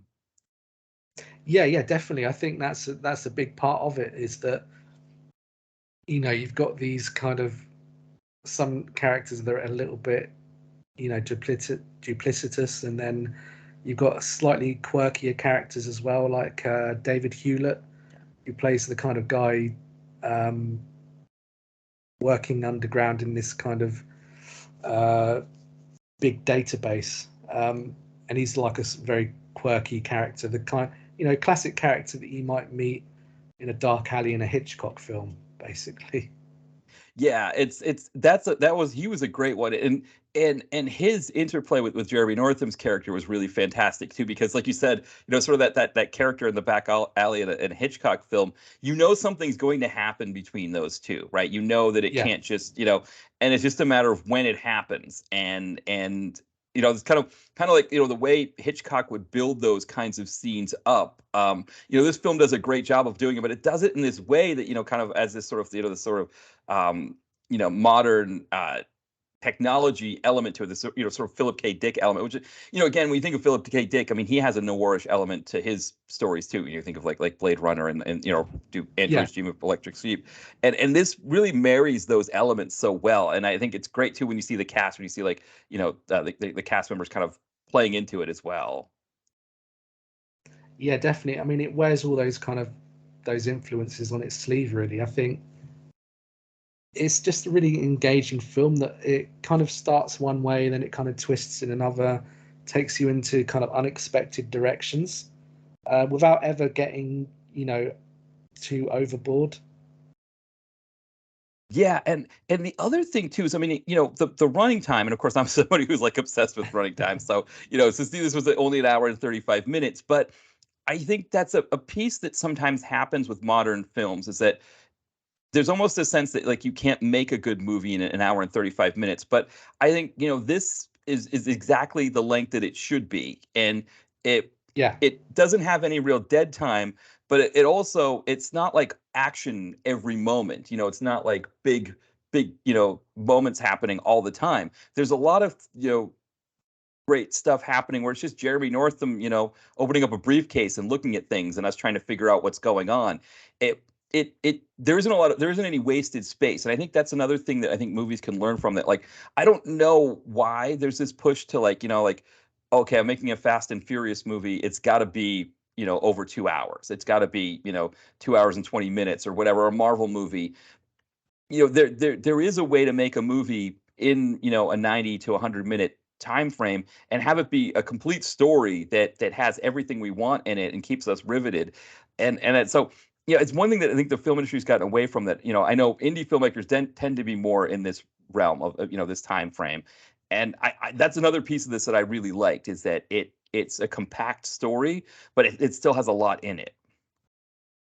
Yeah, I mean, yeah, like you say, it's not a big kind of action-packed film, but I think it chugs along so nicely. It's very well paced, and again, it doesn't slow down too much where it starts to drag in places. You get just enough information in each moment where you're not too lost, and then you're discovering things alongside Sullivan. Um, yeah, it's just really well paced, I think, and it's just the sign of a director that really kind of knows what he's doing in this. And he was clearly someone that had a very distinct vision in the films that he made, and it's probably why it was very difficult for him to work kind of consistently. So I think he did another film a year after this, the Cypher, that was quite minimalist, called Nothing.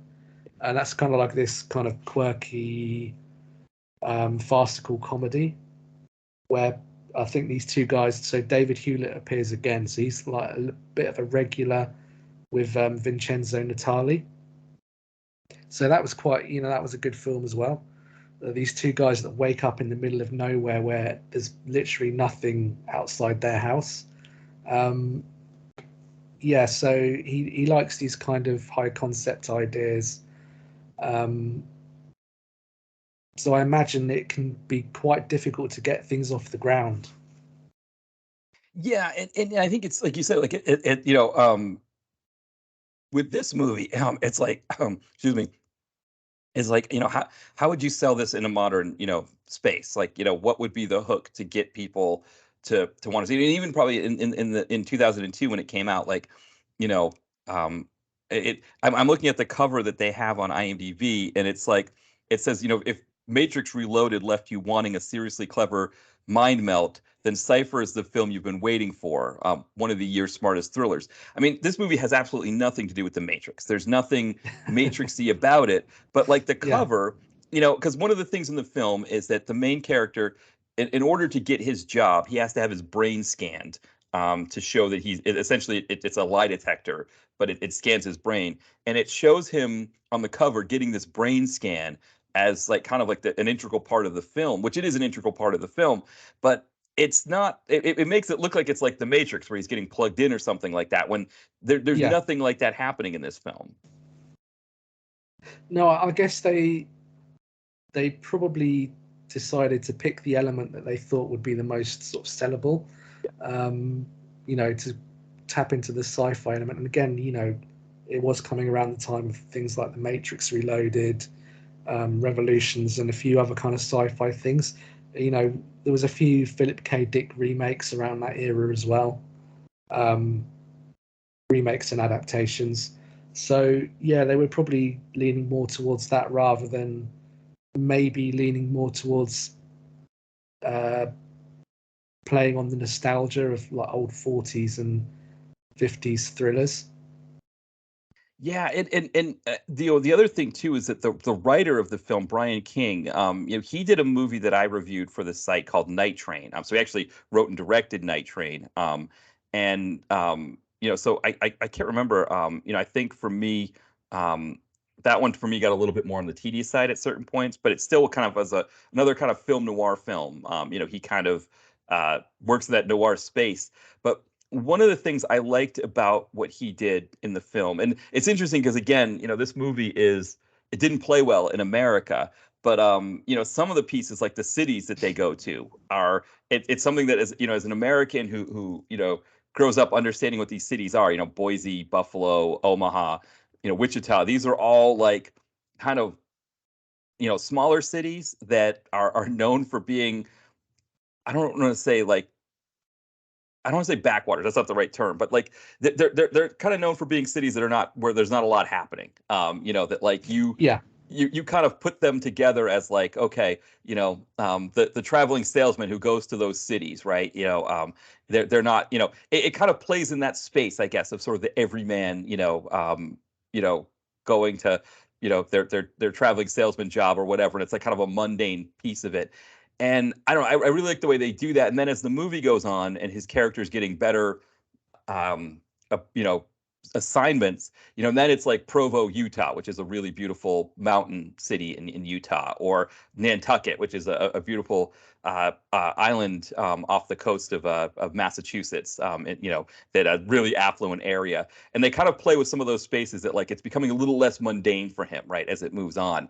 And so it's like almost like a very American piece of the film. But I think the way that Vincenzo Natali handles it is he makes it something that anybody who's watching the film can understand, right? That you can kind of see it without knowing it. Like, it's not like there's anything specific to these cities that's happening in them because it takes place in the future, and it's sort of just like they're places on a map that they go to.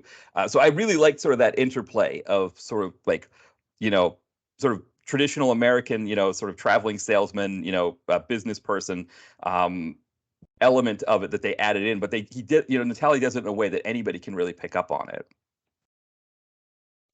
Yeah, definitely. Yeah, I think it's just this interesting thing where this guy's traveling around kind of nondescript places that they could almost be anywhere really,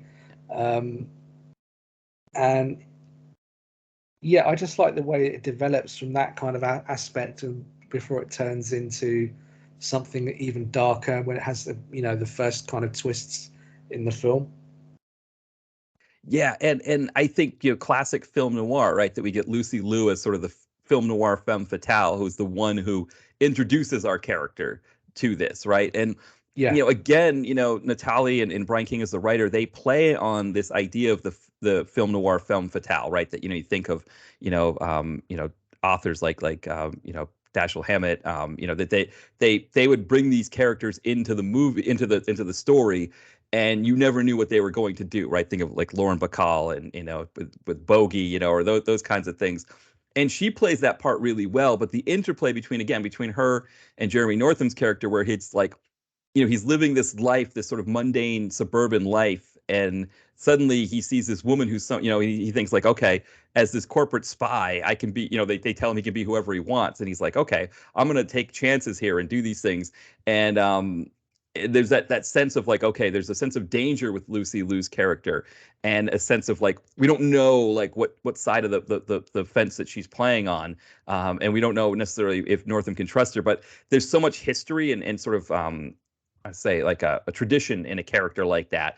And the movie leans into this in a way that it doesn't require a lot of exposition. It doesn't require a lot of extra in the film. We know what her character type is, and we're just waiting to see how it unfolds. Yeah, exactly. I mean, there's an efficiency to that, and it's a trust in the audience that they kind of know those expectations, and they still leave enough for Lucy Liu to kind of give her own stamp on it and her own spin.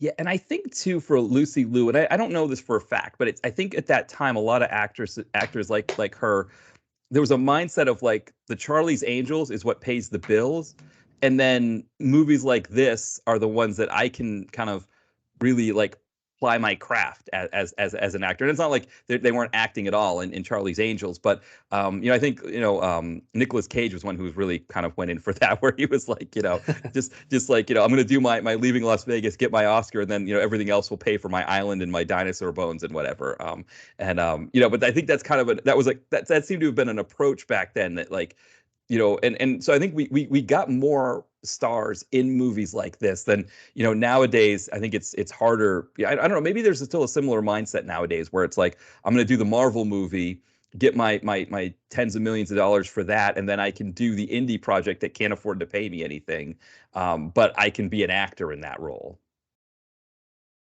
Yeah, I guess it's probably not quite as common now, as you say, but yeah, that was probably in her mindset back then. I mean, the film, $7 million apparently the budget was. So, it's a small film. But I think every kind of penny they've been able to eke, they've managed to put on screen. Yeah, I mean, one of my favorite scenes, and kind of harkening back when you're talking about like 2001 and Kubrick and that kind of thing, is where there's a scene where Jeremy Northam's character goes underground in this vault with and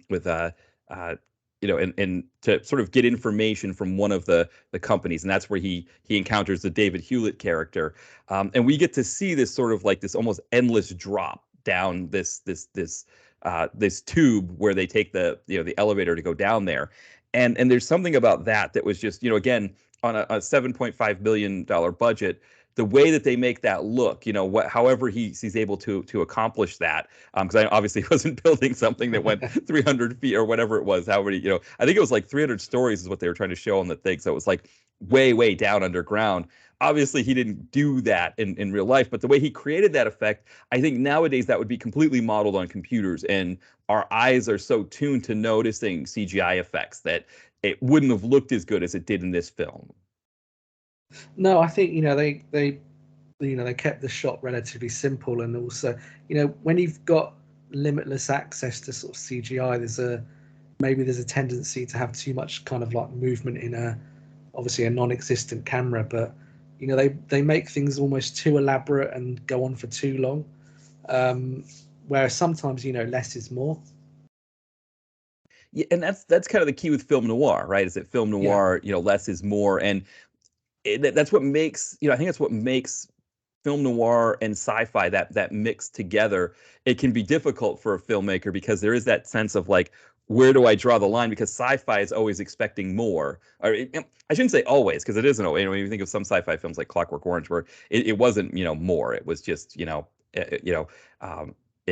it just it didn't need to have elaborate effects. But I think that was one thing that whether it was budgetary constraints or really just a matter of just wanting it to look a certain way. I think Natali does a really great job of sort of splitting that difference between where sci-fi and film noir mix, or striking the balance, I guess, between the two.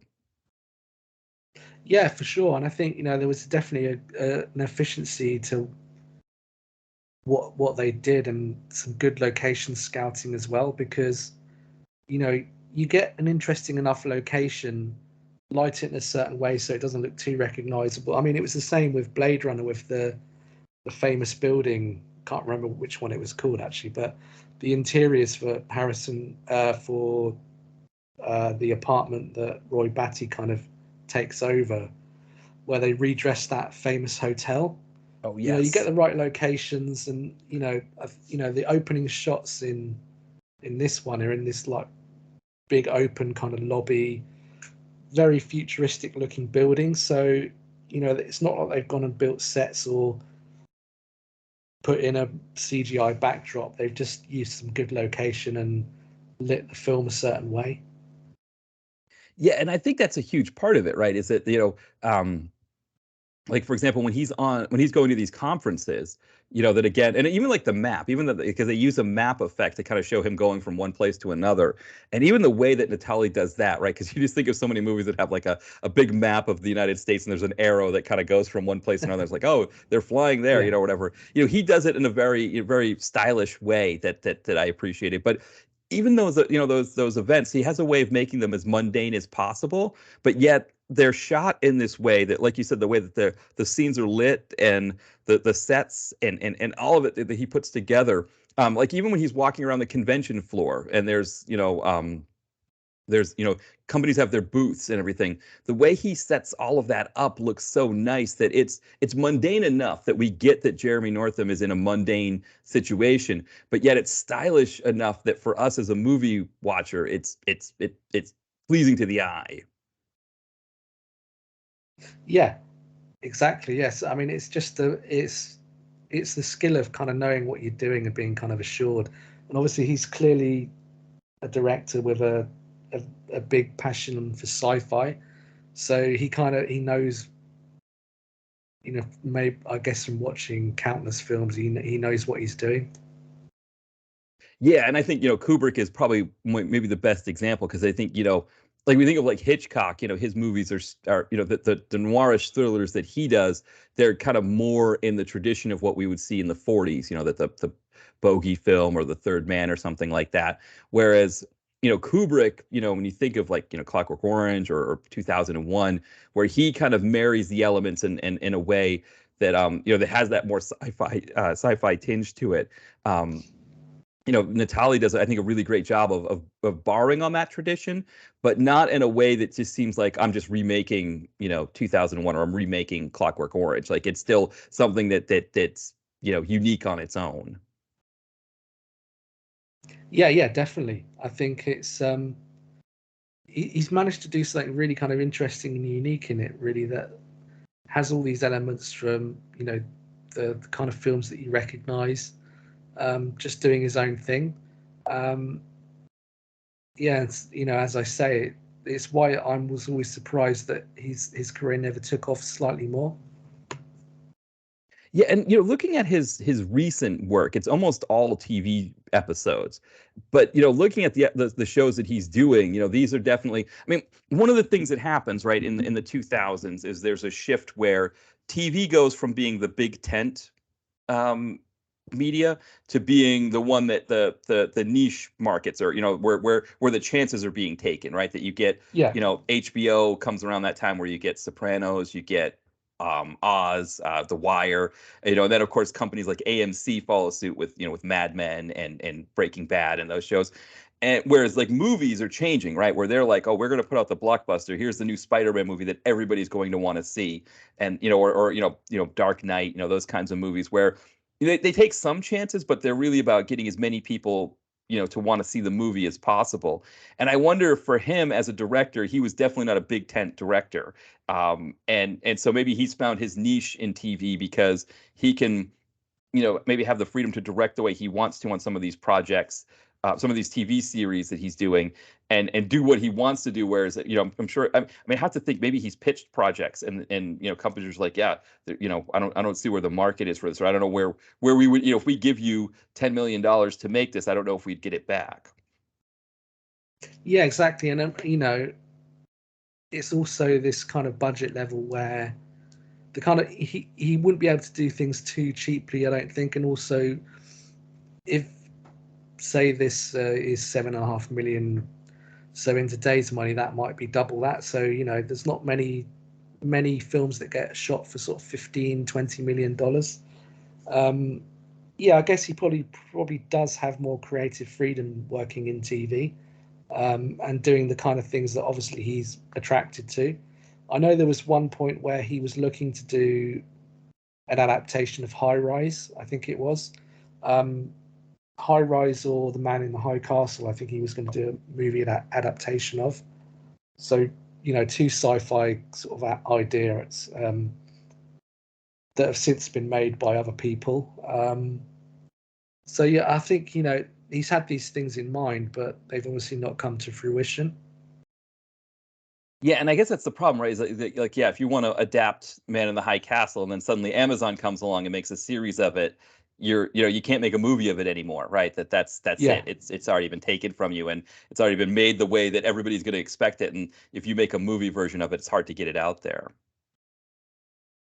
Yeah, for sure. And I guess, I mean, something like that probably does suit um, a TV series anyway. So yeah, I mean, he's worked on Westworld, so he's still been able to visit sci-fi, via TV, um, and even doing these low budget films that he kind of started out on. Um, it gives him a good basis really to shoot things quickly. So he's attuned already to shooting the way that TV is shot. But I mean, even though even in the kind of top end TV shows, things like Hannibal that he worked on, they're shot very cinematically. So they've got all the kind of the bells and whistles that you would expect to see in a big cinema film. Yeah, because that's what's great kind of about how TV is now, is that with the sort of the way that HBO and other cable channels like AMC sort of revolutionized the way we think of TV. There is a more cinematic quality to it, that people are expecting more from TV now, which is interesting, right? That people expect more from TV, but they want to go to the movie theater and just get like kind of bombarded with action and special effects and blockbuster kind of things. That the TV shows, they want to binge something that's like interesting and unique, but for the movies they want to just go and sort of consume that. But I wonder if that's what the studios think it is, but I wonder if maybe there is a space for that kind of thing. Yeah, it's difficult. I think trends and things change so quickly in the way that I think even in TV, I think you're seeing a slight regression now, with a lot of these, with a lot of the studios. They're looking at doing obviously more content. Um, Netflix are kind of pushing more and more and more. Disney are doing the same. So again, it's now getting to that stage where perhaps it's kind of quantity over quality. A lot of sort of decent shows seem to get cancelled after one or two seasons as well. Um, it's not even sometimes due to the ratings. It's just that they want to freshen things up or make space for something else.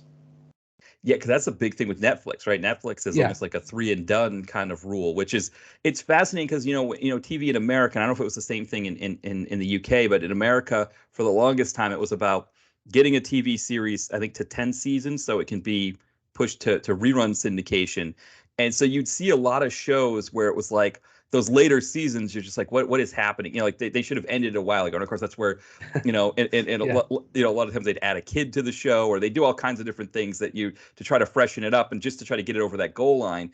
And then, you get like Sopranos, you get, Mad Men, where they're like, no, the story has reached its natural end here. Like if we keep pushing seasons, we're going to get into that space, and we don't want to do that.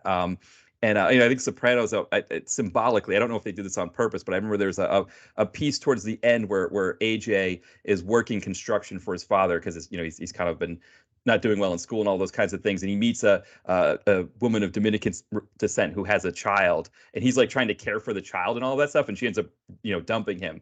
But it's like kind of that thing that like in old TV, American TV shows, it would have been AJ moving in with this new with the wife and the new child, and this new baby would be interacting in a goofy way with Tony Soprano, and he just sort of squashes the storyline. And but there's that sense now that like almost Netflix has taken it in more of an extreme fashion, where they're like saying, forget 6 seasons and we're done. If at 3 seasons, if we think it, and I don't, like you said, I don't even know if it's about it getting stale. It's almost like they want to just be out before before it even gets close to that point. yeah, definitely. And I know there's probably a rotation of executives at a lot of these companies where obviously certain executives might have particular favorites or things that they've brought on themselves. They get replaced, and then they dump off the old material and start with new. Obviously, we've seen that in a more extreme way with like James Gunn Yeah. taking over at DC. But yeah, it'll be just interesting to see generally how the film industry and TV industry kind of move forward. Yeah, and I think too with a movie like this, with Cypher, because one of the interesting things about this movie is that it's because it is a little bit more obscure as a movie, especially here in the U.S. Where like I said, I hadn't heard of it before. It's generally only available to rent. Like there isn't a streaming service that has it, but they all of them have it available to rent, which makes sense. I know, Jay Horton had talked about this on his YouTube that like with older movies, it's better sometimes to have them available to rent because they stream so seldom that the money you get from one rental or two rentals is more than what you get if they just streamed it those two times. And that's kind of where this film is. But again, it's the kind of movie that, yeah, I don't even know, like, I mean, people listening to this podcast and want to go check it out. I mean, because I think you definitely should check it out. But that it's like it's hard to imagine like a studio or anybody wanting to greenlight a movie like this now that they'd be looking for TV series like this perhaps, and again like Netflix they'd run 3 seasons and get rid of it, but it's almost like a movie that's a kind of a product of its time that and it's a shame because you'd like to see more of these kinds of movies come out. Yeah, I definitely would. I mean, you might see a gap of things like this in maybe Netflix premieres or Amazon originals. I mean, I think of something like, it's not entirely similar, but there's certain elements, going back to the Hitchcock style of something like Fractured, with Sam Worthington. Oh yes. Yes, I mean, you might every now and again see something along these kind of lines, but yeah, it would be nice to see a bit more. Really, I think there's an audience there. I think this one is one of those weird films that obviously it did reasonably well in the UK, as I say, but it's kind of been forgotten about in time. They had a DVD release. I don't think they ever had a Blu-ray release here. It's actually up on YouTube in HD. Oh, Nice. It seems to have been up for quite a while, so it's one of those where even if Miramax don't care enough to have that taken down, it's weird. It's just one of those films that just seems to have kind of dissipated in time, which is a shame, really, because I think it's one that has potential, or had potential to be a bit of a cult film.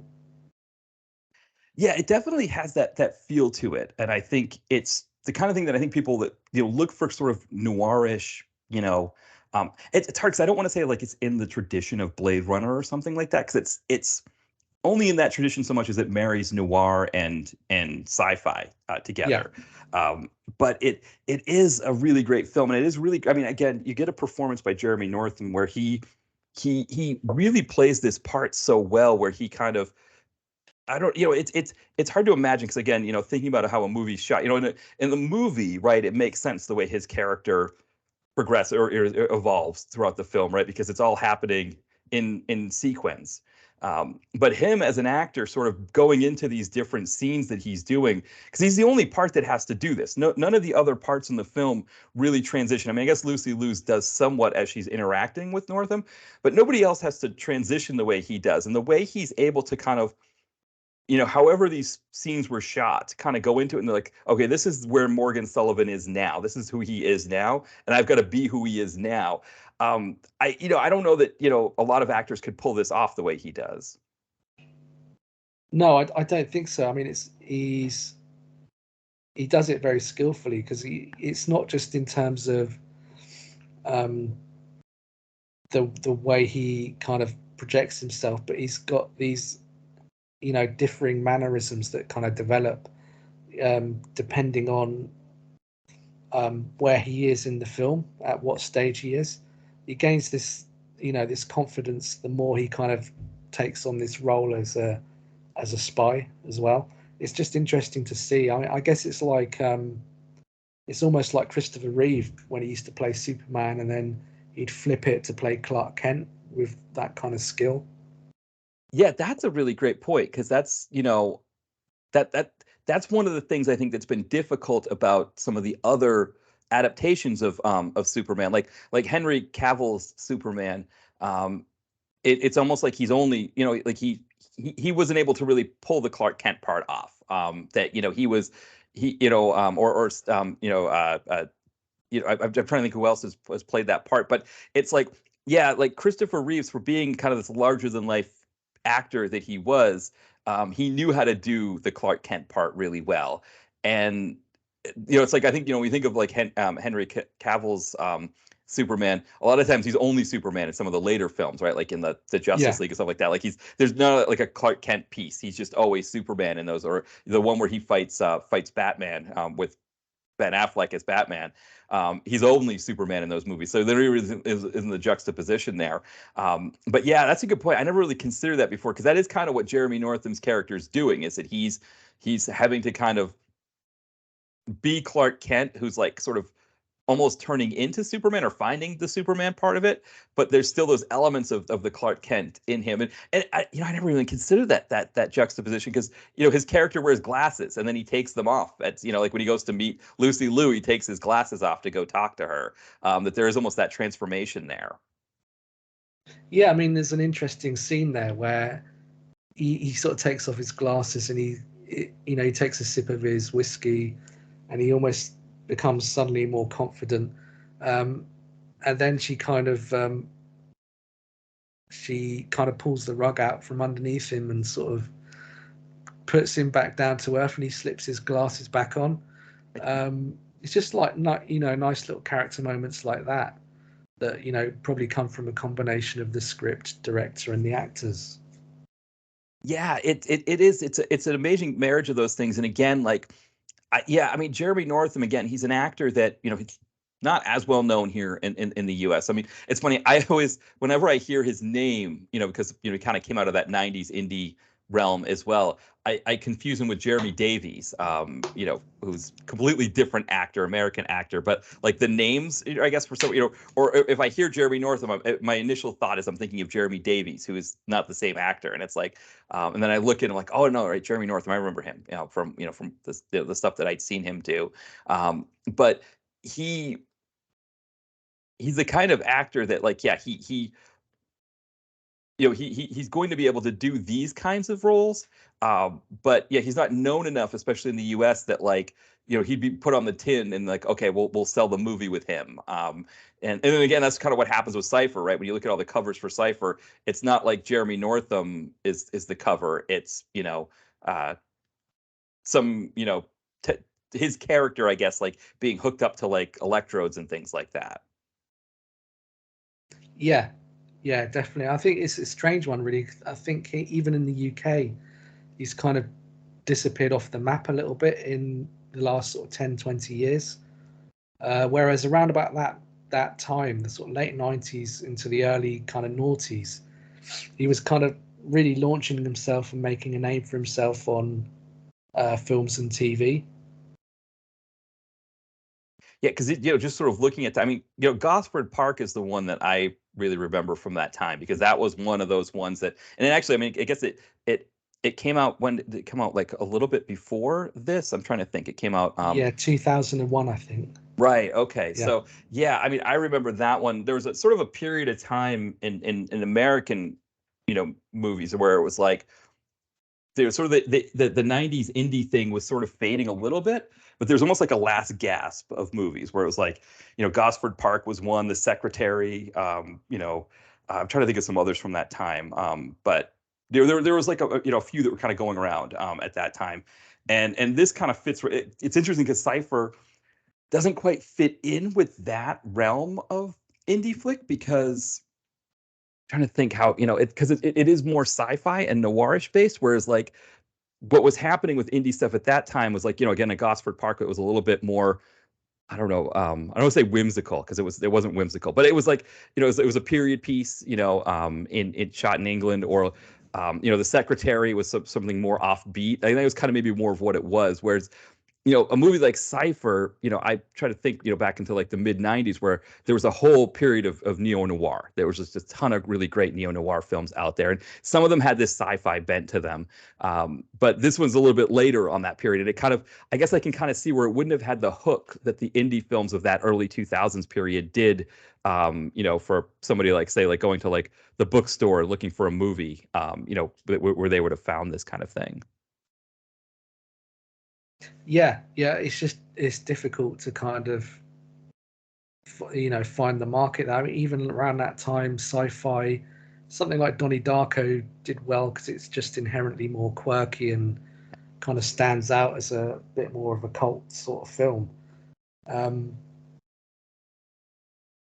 Maybe it's just my tastes in films that drew me to it. I mean, I discovered it by chance, just by seeing a review on TV and then wanting to kind of follow up and give it a watch. So I mean, obviously they didn't really do a big marketing push for it, but I mean, particularly so in the US, where even trying to push it harder on Lucy Liu's name, they didn't really do that.